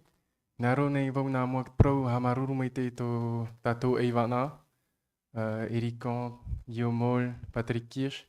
I naro nei vau e ha maruru toa tā u mau hoa, u nei. Donc, je vais switch en français, évidemment. Donc, comme l'indique le résumé de ma présentation, je vais principalement me focaliser un peu plus sur l'aspect institutionnel de notre discipline, au travers notamment le rôle que porte la direction de la culture et du patrimoine dans la mise en œuvre et la définition des enjeux donc de notre discipline de l'archéologie ici en Polynésie française. En Polynésie française, l'archéologie s'est écrite, l'histoire de l'archéologie s'est écrite en plusieurs chapitres. Et selon une chronologie assez inhérente, assez spécifique, comme partout d'ailleurs dans le monde, hein, de l'histoire institutionnelle du pays. Donc avec la création en juin 1979 du département archéologie au sein du musée de Tahiti et des îles, l'archéologie comme discipline à part entière, une et indivisible, s'inscrit pour la première fois dans une politique publique locale. À l'échelle de notre territoire, cette discipline nous a permis d'apporter des éléments de réponse, parfois à des pans entiers de questions qui sont parfois souvent laissées sans réponse. Le Fénois est devenu donc en cela, au fil des années, au fil des programmes, et ce depuis le début du XXe siècle, une véritable terre d'accueil pour les archéologues, mais de manière plus générale pour la discipline. Et pour accompagner sa mise en œuvre sur le territoire, la direction de la culture et du patrimoine apparaît un peu comme une figure de proue. Ce service administratif du pays placé sous la tutelle du ministère en charge de la culture est chargé d'une compétence générale en matière de patrimoine culturel, matériel et immatériel. Et donc en cela, elle pilote et met en œuvre les grandes orientations définies par le gouvernement de la Polynésie française dans son champ de compétences et donc en l'occurrence dans notre champ qui nous intéresse aujourd'hui, l'archéologie. À l'heure actuelle, la DCP est dirigée par Madame Joanie Cadusto, que je profite d'ailleurs de la remercier pour le support dont elle nous fait preuve à chaque fois. Et donc cette DCP compte parmi ses rangs quelque chose comme 30 agents, et elle s'organise en différentes cellules, parmi lesquelles figure donc la cellule du patrimoine culturel, dans laquelle œuvrent actuellement 3 archéologues, avec donc parfois quelques stagiaires, et donc c'est notamment le cas cette année. Et donc ils forment ensemble le cœur technique de cette cellule et sont chargés, entre autres, de la gestion administrative et quotidienne du patrimoine archéologique. Et j'entends par là donc, que ces agents sont chargés de l'instruction des demandes de travaux archéologiques sur le Fénois. À noter quand même que depuis 2021, et dans le cadre d'un programme de modernisation de l'administration, la DCP a entièrement dématérialisé ces formulaires afin de permettre en fait à tout un chacun de déposer une demande de travaux. Voilà. Ces agents sont également chargés du suivi des chantiers, quelle que soit la nature du chantier en question, de l'instruction des demandes d'exportation de matériel, qu'il s'agisse d'exportation à l'échelle du territoire, mais également à l'échelle mondiale. Ils sont également chargés donc, des demandes d'autorisation d'occupation temporaire, et enfin, évidemment, de la gestion de la base de données archéologiques, à savoir donc la carte archéologique du pays. Sur cette diapo, vous pouvez visualiser 2 diagrammes circulaires qui, je l'espère, donnent une perspective assez générale de l'état actuel de l'archéologie en Polynésie. Le cadre chronologique que vous voyez, donc 2009-2019, a été volontairement défini tel quel pour une raison particulière, c'est le fait qu'il fallait pouvoir en fait avoir une vision de l'archéologie sur une période assez stable, donc après 2008 et bien évidemment avant la crise Covid. Donc à ce stade, si l'on devait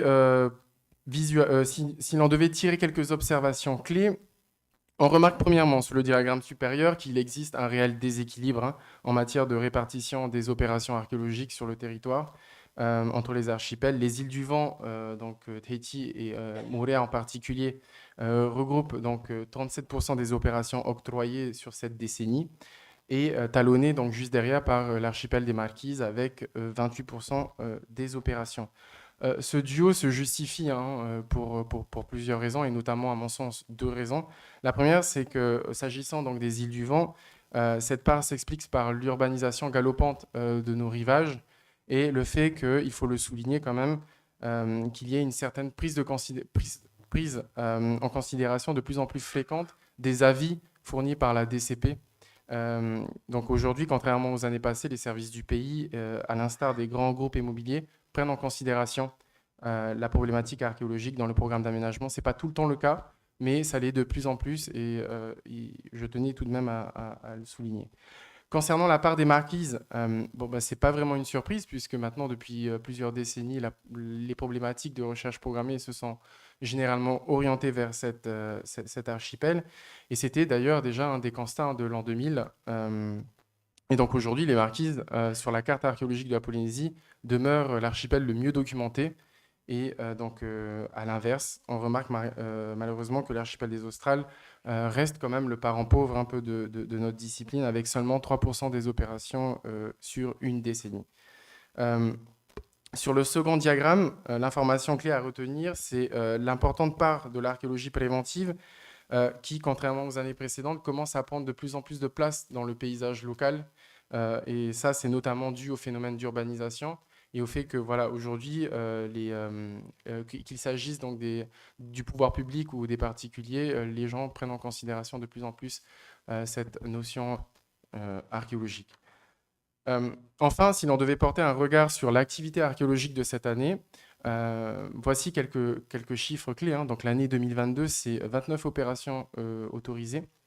À noter quand même que ces dernières années, la moyenne était de 9 par an, donc on a une réelle intensification de l'activité archéologique sur le territoire, notamment certainement due à la reprise du secteur BTP, mais surtout aussi au retour des chercheurs après ces quelques années de pandémie, de disette.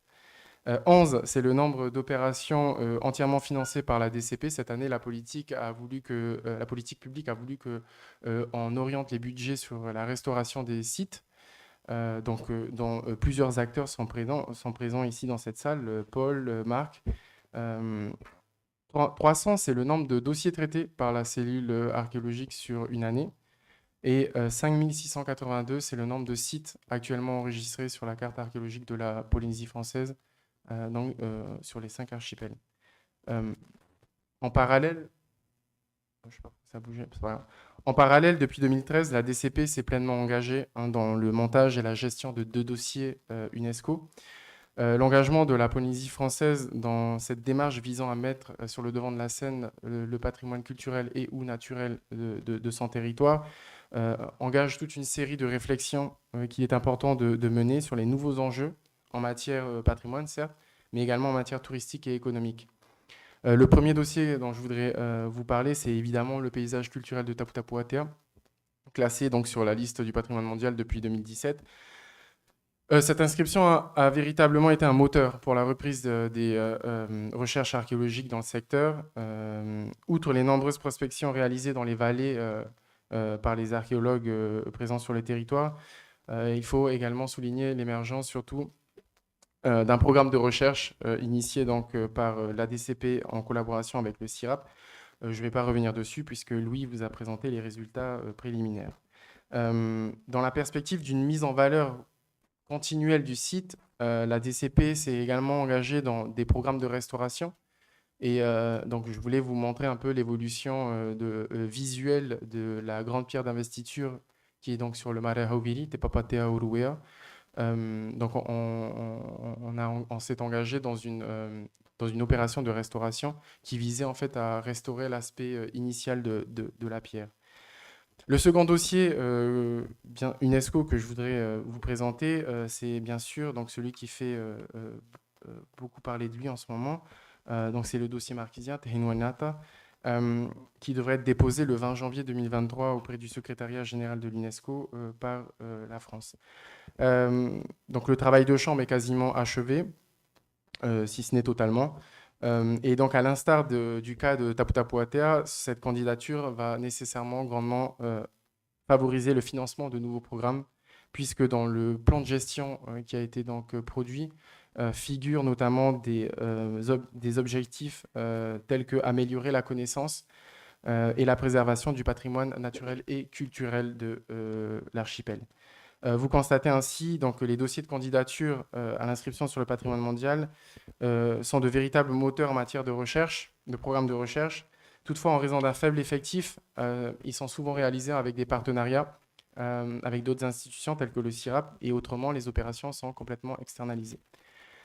Depuis peu, je vais très rapidement passer cette slide, et depuis peu, et donc depuis surtout plusieurs années de silence éditorial, la DCP s'est engagée également dans la reprise de ces publications, et notamment donc, avec en première ligne de mire, dans le cadre de notre discipline, les dossiers d'archéologie polynésienne. Vous avez quasiment tous participé à cette édition. Un grand merci. Vous avez d'ailleurs tous eu votre exemplaire. Lisez-le quand même. Et donc, la DCP a également donc, édité d'autres ouvrages, bien sûr, celui de Natea Montier Tetuanui, qui relate 18 mythes avec une analyse ethno-accompagnée, dont la préface a été rédigée donc, par Frédéric Torrent, et bien sûr des recueils de légendes. Je tenais en finale à vous présenter un des derniers projets portés par la cellule du patrimoine culturel. Il s'agit du programme de modélisation 3D des sites archéologiques. Ça va faire écho à la présentation de Émilie Donaldson. Ce programme s'inscrit en fait dans les restrictions de déplacement qui avaient été édictées dans le cadre de la crise Covid.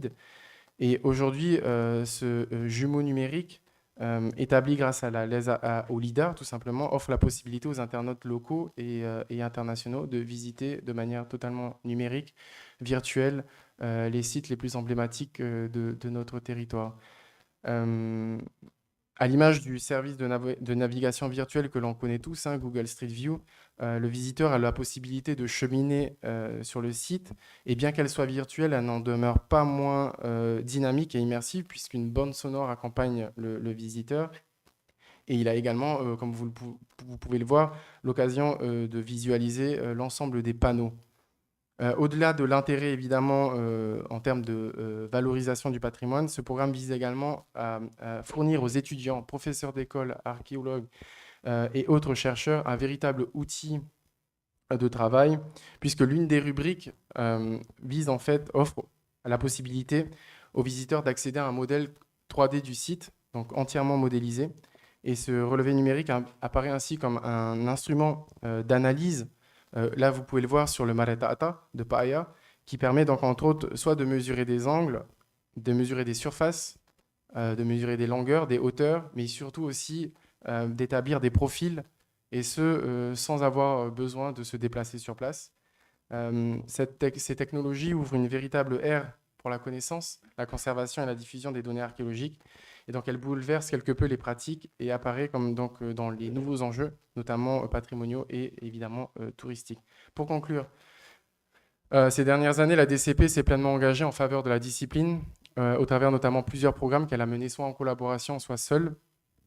Et malgré qu'elle ait subi au fil des années une importante réduction de son personnel, et donc à l'avenir, elle entend étendre son réseau de partenaires avec des institutions scientifiques de la région. Et ces journées sonnent un peu comme une invitation à l'instauration du dialogue. Et donc parmi les perspectives de notre discipline, il importe aujourd'hui de jeter un œil neuf aux problématiques des archipels. Je pense notamment aux Tuamotu qui subissent la montée des eaux et dont le patrimoine littoral est réellement menacé. Donc il nous incombe aujourd'hui d'équilibrer la répartition des programmes de recherche dans l'optique d'enrichir l'histoire avec un grand H de notre Fénois, favorisant ainsi une approche holistique de notre discipline et non plus morcelée de notre territoire, pardon. Et enfin, comme beaucoup d'entre vous le savent très bien, nous venons tout juste d'entrer en période d'abondance. Matari'inia, les Pléiades donc, se sont donc levées. Donc à l'image de cette constellation, puissent ces échanges nous être de bon augure pour l'avenir. Marurumetei.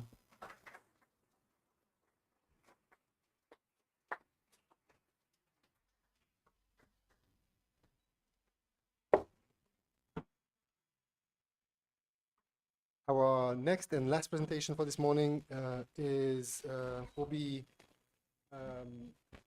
done by the two co-authors, Tamara Maric from the Musée de Tahiti des Îles and Marine Vallée from the same Musée de Tahiti des Îles. Thank you.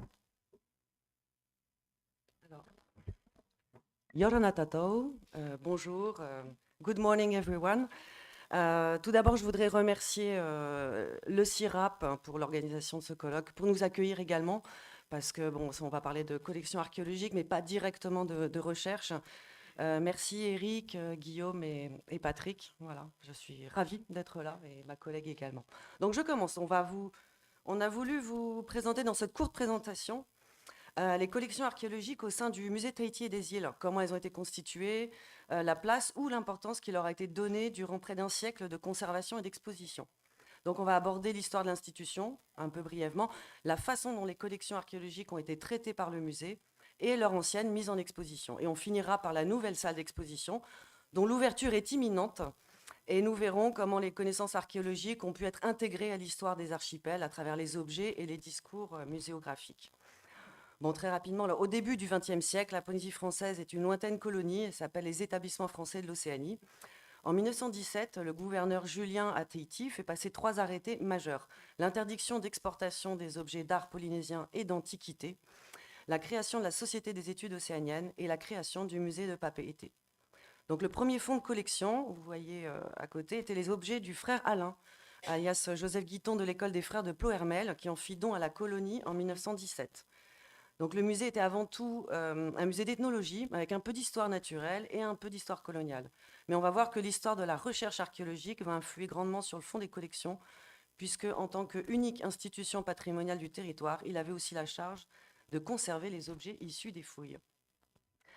Donc on a vu récemment les recherches de Emily Dodd-Sarrout dans le cadre du projet Uncovering the Pacific Past à l'Australian National University, qui ont permis de mieux connaître ces liens entre musée de Papeete et recherche archéologique, à travers la figure de Aurora Natua, qui était notamment conservatrice des collections du musée de Papeete à partir de 1946.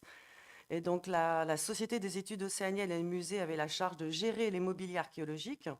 Par contre, leur exportation à l'étranger, possible ou non, était de la responsabilité du gouverneur. Donc, c'est quand même ainsi que de nombreux objets remarquables mis au jour au cours des fouilles se sont retrouvés et sont encore conservés au musée. Bon, on passe rapidement sur la Société des études océaniennes a conservé ce lien avec les archéologues jusqu'à la création du musée Tahiti des îles, puis le département archéologique qui s'installe dans les locaux du musée dès 1977. Donc entre 1975 et 1977, le musée construit à la pointe Nouroa. Les collections sont déménagées progressivement et installées dans les salles d'exposition. Donc, voilà. Et en 1989 a été construit le bâtiment de l'archéologie que vous connaissez, qui abrite l'actuel DCP, et le département archéologie a été délocalisé là-bas. Donc à partir des années 60, le développement de l'archéologie a généré des collections qui étaient en partie conservées au musée. En 1973, Anne Lavondès décrivait le musée de Papeete comme un petit musée mixte dans lequel les collections archéologiques et ethnologiques étaient à peu près également représentées. Donc on voit qu'aujourd'hui, elle représente entre 15 et 20% maximum des collections du musée. Ça s'explique évidemment par la gestion du dépôt de fouilles par la direction de la culture et du patrimoine et par une très importante politique d'acquisition de collections ethnographiques par le musée dès 1978.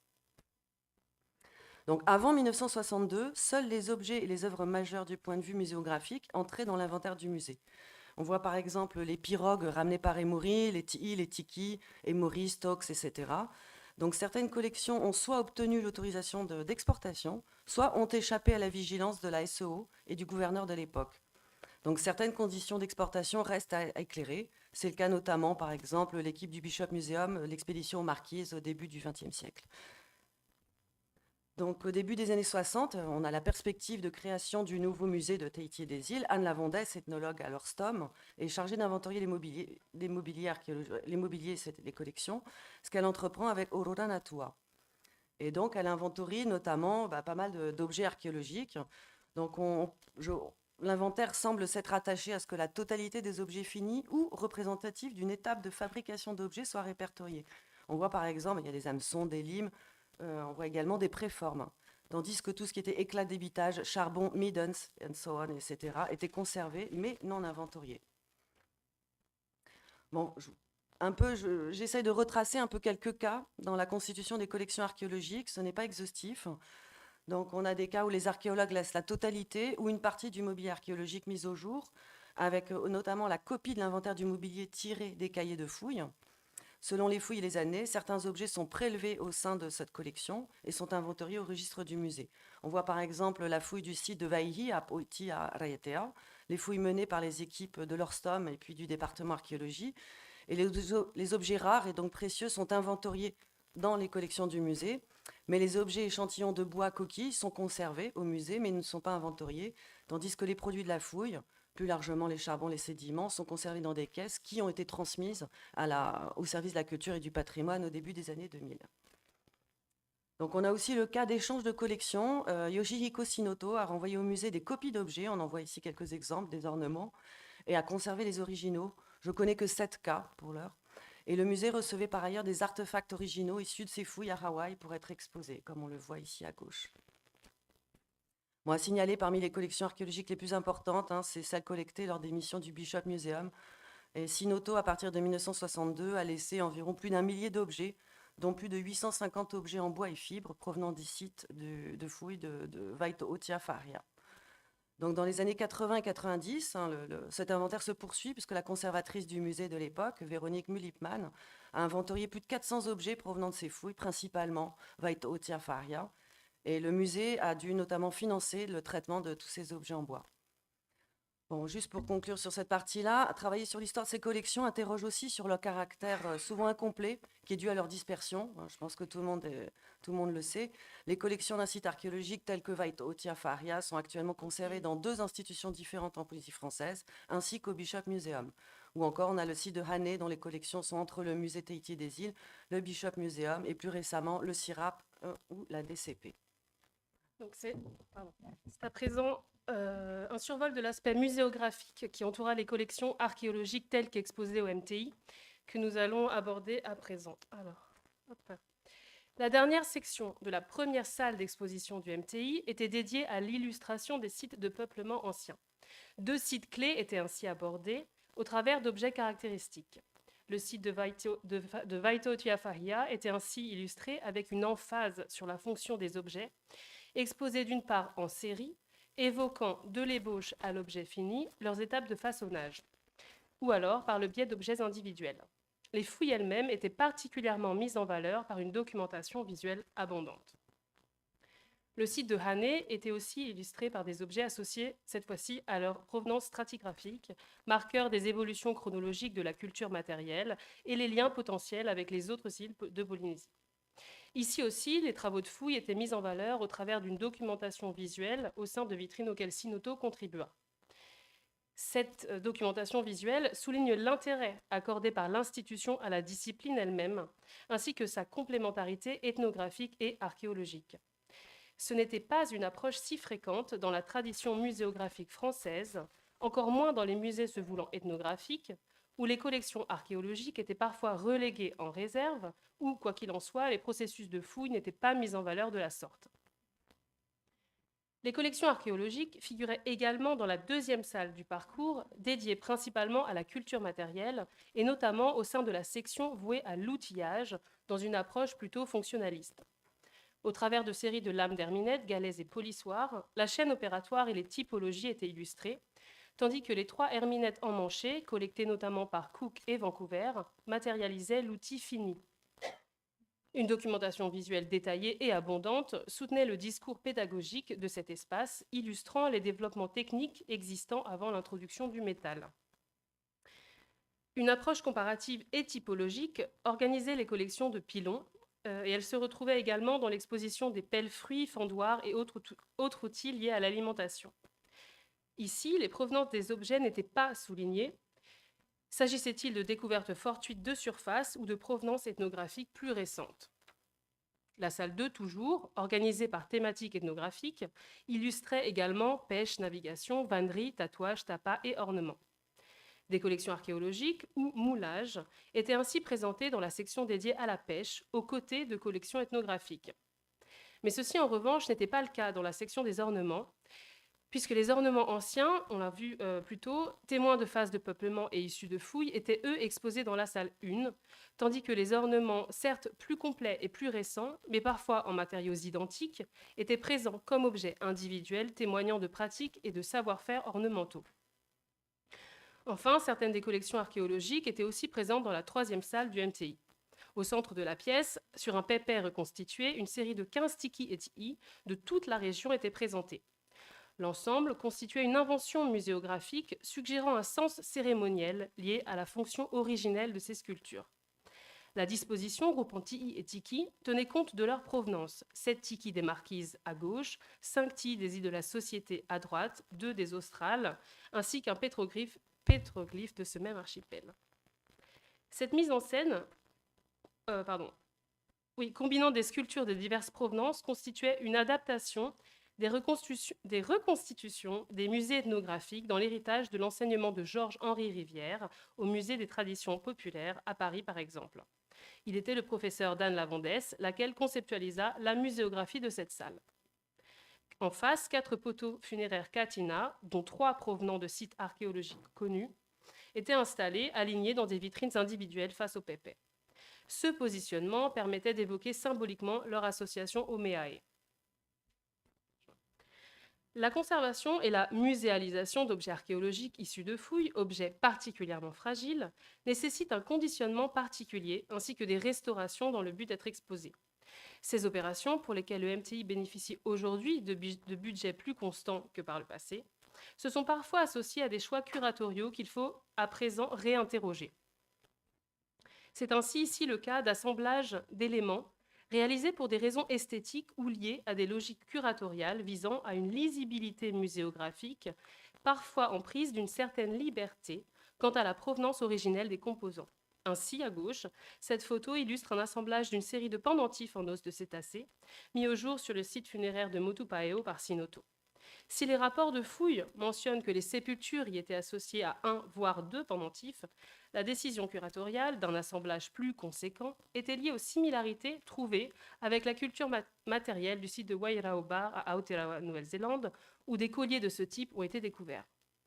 Un autre exemple à droite, c'est ce ti'i des Australes, dont la tête avait été fixée avec une tige en métal et un remontage à l'aide d'une colle ou d'un mortier aujourd'hui altéré. Cette tête posait problème. Ses proportions suggéraient qu'elle ne provenait pas de la même statue et elle présentait une plus forte érosion. La restauratrice, cette année, a pu observer qu'elle ne présentait aucun contact dans les plans de collage, ce qui était corroboré par une observation manuscrite en bas à droite dans la fiche d'inventaire précédente. La décision a donc été prise de les exposer séparément. Et enfin, à défaut de pouvoir vous y recevoir pour le moment, nous allons à présent vous introduire brièvement le nouveau parcours rénové. Donc, dans ce parcours rénové, conceptualisé par le studio de scénographie Gardère, on a quand même conservé une partie d'historique liée à l'archéologie. L'espace archéologique de la salle va se retrouver, voilà, un peu une vue 3D, 3 dimensions. L'espace peuplement, il est juste derrière, vous ne pouvez pas le voir. Donc, je passe à la diapositive suivante. Donc, on a évoqué toute l'archéologie, l'espace lié au peuplement humain des archipels, au travers des objets provenant de 3 sites clés de la région, et illustrant la culture matérielle des premiers siècles de peuplement, Hane, Vaitaotia Faria et Motupaeao de Mopiti. Donc ici, on ne va plus montrer de stratigraphie ou de photographie de fouilles. La scénographie est assez épurée, ce qui est complété par une projection vidéo animée qui résume les étapes de peuplement humain. Donc ce multimédia sera plus évolutif que des textes imprimés. On a privilégié cet aspect-là. Il nous permettra d'intégrer des futures découvertes archéologiques. Donc en face, on aura également l'espace qui présente la navigation et notamment les vestiges de pirogues de Faria qui étaient dans l'ancien musée. Donc on a d'autres objets de provenance archéologique qui vont parfois côtoyer les collections sur des plateformes consacrées aux 5 archipels. Quand l'information est disponible, on indique la datation sur le cartel et toujours la provenance si ça vient d'un site archéologique. Donc on retrouvera aussi des informations archéologiques dans les bornes numériques qui vont ponctuer le parcours. Chaque archipel est ainsi introduit par une chronologie qui reprend les datations récemment publiées. Je vous avoue que ça a été un peu compliqué pour les archipels des Australes et des Tuamotu, mais bon, comme pour les projections vidéo, ça sera évolutif assez rapidement, je l'espère. Bon, et enfin, l'aspect typologique a été conservé, mais uniquement pour l'exposition des pilons et d'herminettes, vraiment dans une perspective générale pour évoquer la diversité des formes. Donc au total, on a quand même les collections de provenance archéologique dans l'ensemble du corpus. On a 730 objets qui vont être présentés et on a quand même plus de 25% qui font partie des collections archéologiques, donc ce n'est pas du tout négligeable. Donc on a vu que l'histoire du musée et un fonds important de ces collections étaient assez intimement liés à l'histoire de la recherche archéologique, donc des recherches qui ont été souvent à l'origine de découvertes importantes du patrimoine mobilier polynésien, mais au final, on en sait quand même assez peu sur ces objets qui restent à être étudiés. Par exemple, comment relier des outils à des techniques et savoir-faire, parfois totalement oubliés, ou encore les processus de réalisation des sculptures, des œuvres tressées, qui sont au final très mal documentés.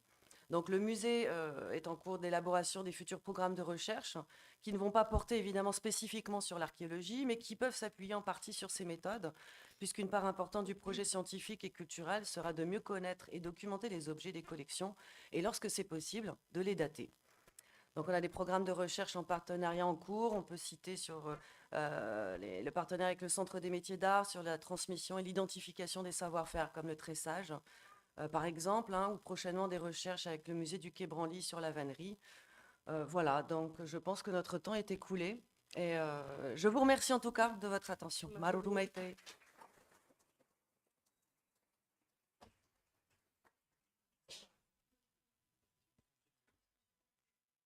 Donc, comme vous avez pu vous en rendre compte, on a un tout petit peu de retard, mais on va aller jusqu'à midi et demi pour les discussions.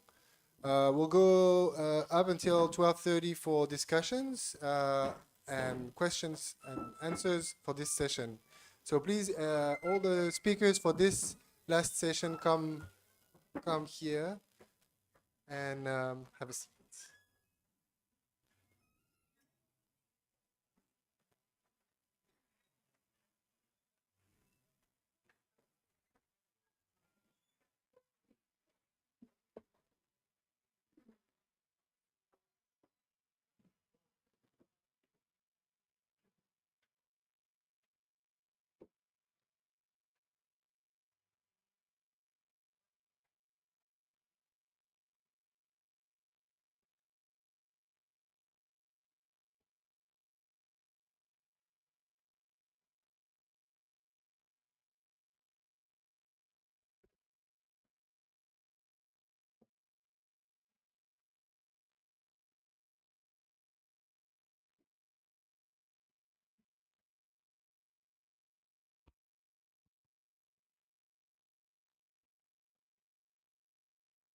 Donc, on va commencer immédiatement la session de questions. Est-ce que... Qui veut commencer?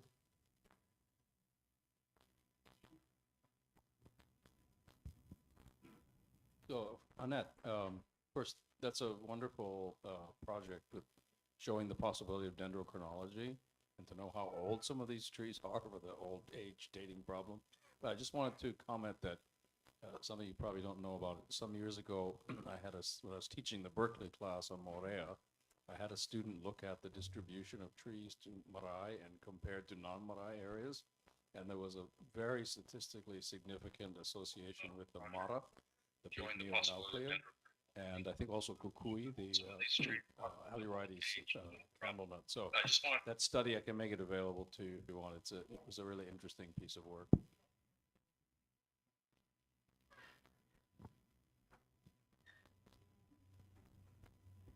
Yes, so thank you. I'm definitely very interested in how the distribution and especially like the link of certain species to different types of sites, how that works on other islands. And yeah, there are some patterns like that on the Marquesas as well, like the Terminalia, for example. It only ever occurs with Tohua, or in all the cases they were associated to the Tohua. So there are some of those examples there.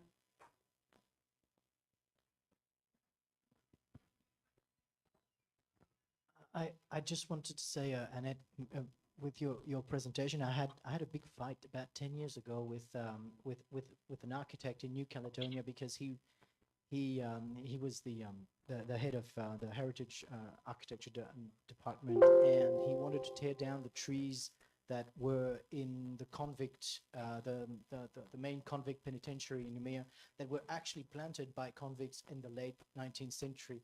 And I told him exactly what you said. They're the last living organisms who have actually witnessed everything that happened in that penitentiary facility. So yeah, eventually it won't come down and I won't, but yeah, I said exactly the same thing. Thank you. Yeah, I had a question to Louis and Pulama, really, which is, I mean, you're both working on obviously extremely sacred sites.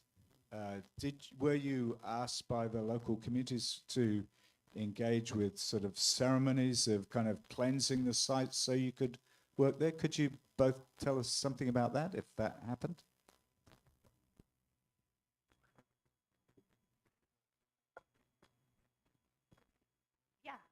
So I can speak on behalf of the work that I do at Manawai Heiau. I was asked by the community. My great-great-great-great-grandfather is actually a descendant of Manawai. And so a lot of the neo-descendants that still live in the Manawai Ahupua'a are very interested in how to better steward the Heiau complex. And as, kama'aina of the area, they were comfortable with having me in the space because of my training as well in being able to ho'onoa and make spaces free of kapu. And that is also part of the training that I received in different spaces of practitioner work and how to, go about sacred spaces. I don't know if you could see in one of the pictures, but even around my test pits, they asked if I could border it with la'i to, create this safe space of anything that comes out will stay in, and vice versa. I think Anatawari is the best person to answer the question. So I'm going to leave the mic to him. It's going to be a French answer, but you guys are back translating, I think. Oui, enfin, je vais juste simplement répondre par rapport à ce qui se passe en Polynésie, hein, sur le territoire de la Polynésie française. Typiquement pour Taputapuātea, qui est un des sites les plus sacrés aux yeux des Polynésiens, il y a eu donc plusieurs opérations archéologiques, notamment 2 que je vais citer, et tenter un peu de replacer la population dans cette organisation-là. La première, c'est l'opération de restitution des ossements humains qui ont été collectés lors de la restauration de 1994. Donc il y a eu beaucoup de caisses. Et donc Frédéric Valentin, qui est ici présent, a étudié ces ossements, et c'était véritablement une volonté de la population locale que de se voir restituer ces ossements. Donc il y a véritablement une cérémonie qui a été donc instaurée sur Taputapuātea avec donc les sages du village de Opua, qui ont grandement d'ailleurs contribué à la réalisation du dossier d'inscription sur la liste du patrimoine mondial. Donc effectivement, il y a cette première opération, et la seconde opération, c'est celle qu'on a menée avec Louis et Vincent. Il y a quelque chose de très particulier ici en Polynésie, c'est que, comme je le disais dans ma présentation, c'est une terre d'archéologues, dans le sens où finalement les gens sont habitués à voir les archéologues travailler sur le territoire de la Polynésie française depuis maintenant plusieurs décennies. Donc pour la fouille en elle-même, il n'y a pas eu de cérémonie à proprement parler, mais par contre, l'ensemble des fouilleurs qui étaient avec nous étaient des descendants eux-mêmes des lignées associées à Taputapuātea. Donc voilà ce que je peux répondre.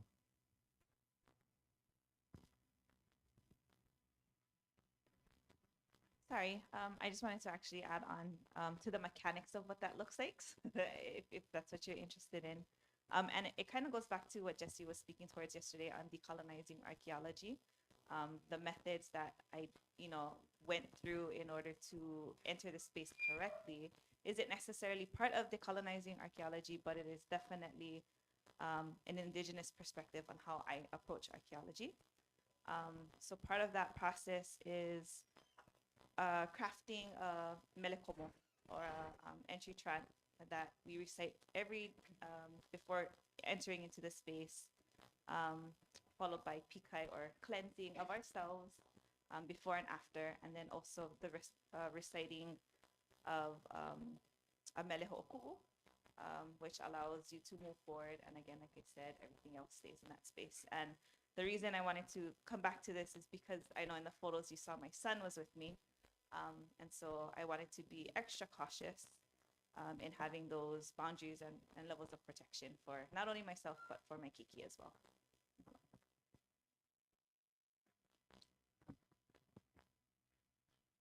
Okay, Yorana, j'ai une. Well, maybe I should actually speak English. So I have two. I have one comment and one question. So one comment to Hinanui.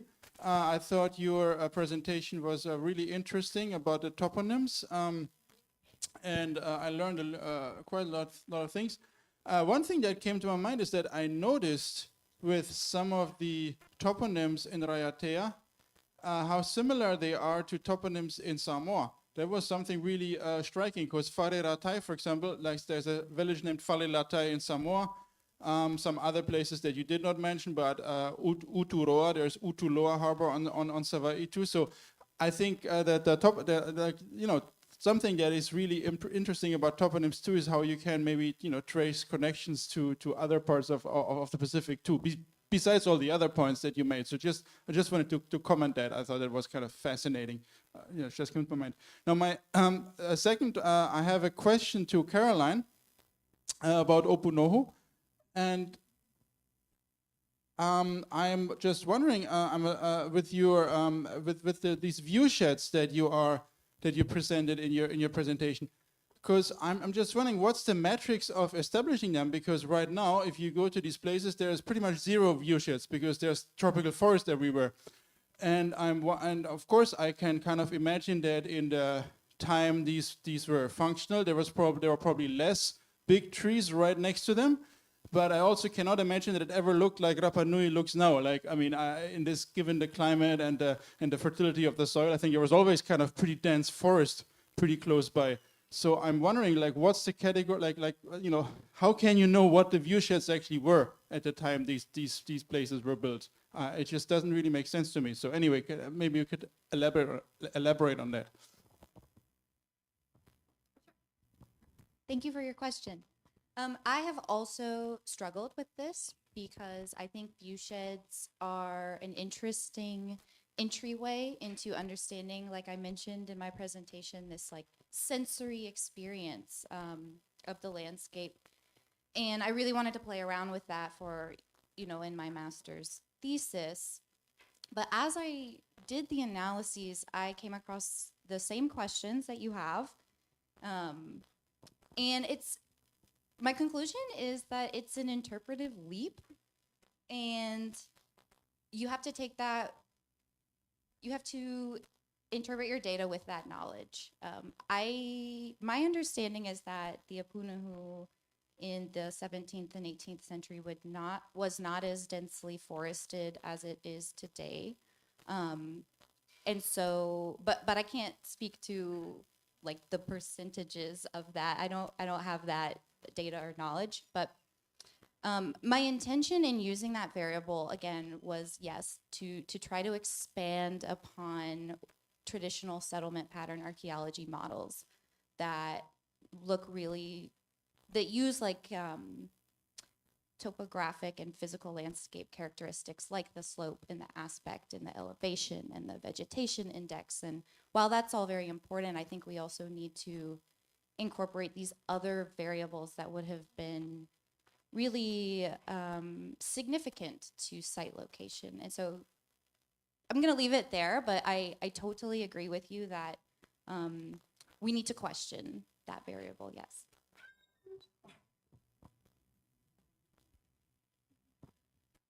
I just wanted to respond briefly to Lauren's comment about the toponyms. First, I'm sorry I ran out of time, so I apologize. I couldn't explain everything about what I had to say about the toponyms.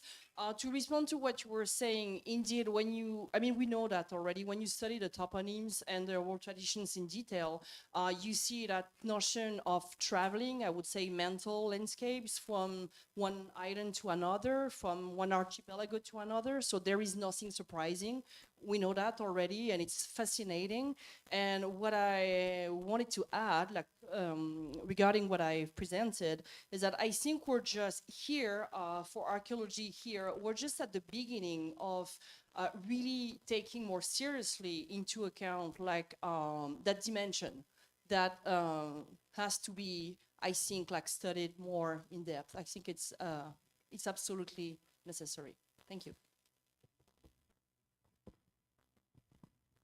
I had a question for Emily. So I've had similar interactions with finding TE and landowners being concerned that the TE are still alive, and I've sort of developed kind of localized practices for handling those issues with the particular landowners. Is Emily still there, or is she gone?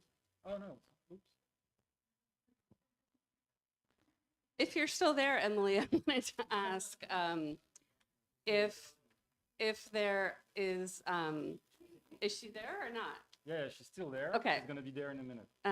If there's, if the community is in agreement, I guess, about how to handle objects that they still think have a lot of mana, and does that mean that those particular objects would not be scanned or would not be photographed, or maybe a drawing would be allowed? I just wanted to hear a little bit more about that. I'm going to try something. Can you speak? Can you hear me? Yeah. Thanks so much, Jenny. So if I understood your question correctly, you want to know more my experience with if an object has mana, what kind of display or treatment it should get in a museum setting? Yes. Good. Yeah. I have to be honest, we haven't, my research has mostly asked people about objects that are already in the museum and have already kind of been exposed to a lot of pictures, and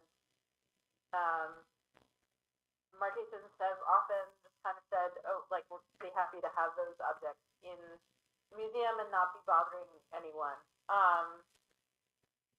And that would be a really interesting thing to ask more about, and I think it might vary by family and by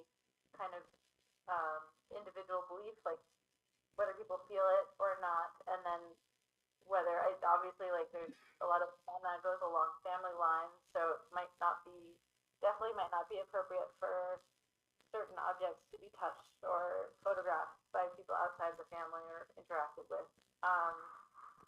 But again, I think it would depend so much on the object and the family and those sorts of details that it would be hard to make. Yeah, I don't think it would be possible to make like a blanket policy. But that's my experience. That's been my experience in our cases at least. Thank you, Minnie. Yes, just a very quick question for Tamara and Maureen, and I hope it's okay to ask in English, just so my meaning is clear. In terms of kind of the way that the new museum displays are being developed, or things you might think about for the future, how do you think about, or how do you approach this idea of representing archaeology in a museum space as something more than just a process that helps us find things, right? Because that's a big problem with how archaeology gets represented, certainly in Anglophone museums, is, you know, it's this sort of treasure hunt model. Archaeologists go out, they go to an island, they dig some stuff up, the stuff goes in the museum, you can look at it, isn't that neat? But we all know in this room, certainly, that archaeology is a much broader interpretive process than that. So, you know, how are you getting beyond the kind of representation of the discipline as primarily being about finding neat stuff? I mean, we all love finding neat stuff, but we also do more than that in the way that we kind of interpret the past.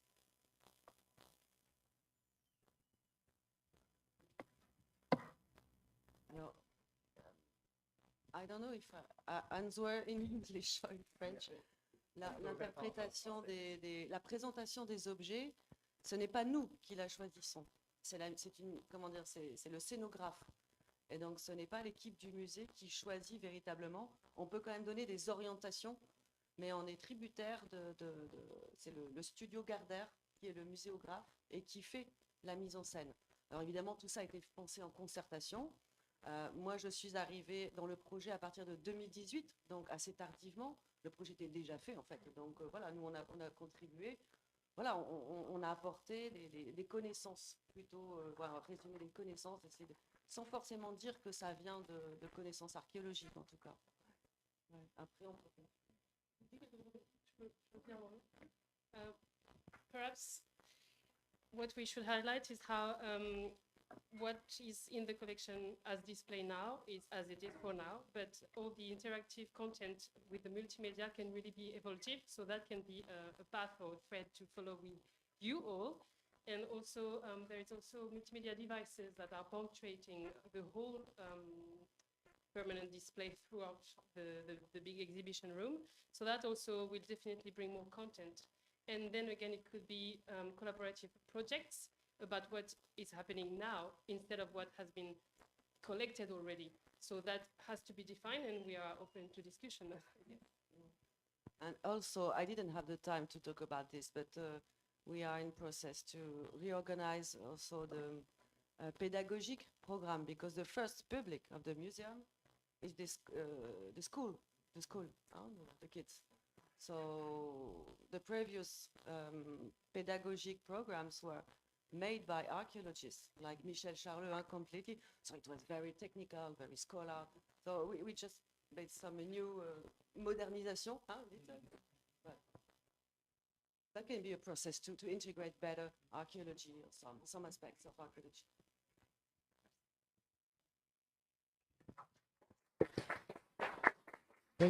Thank you for your questions. Thanks to the speakers. It is now time to go have lunch. And we will see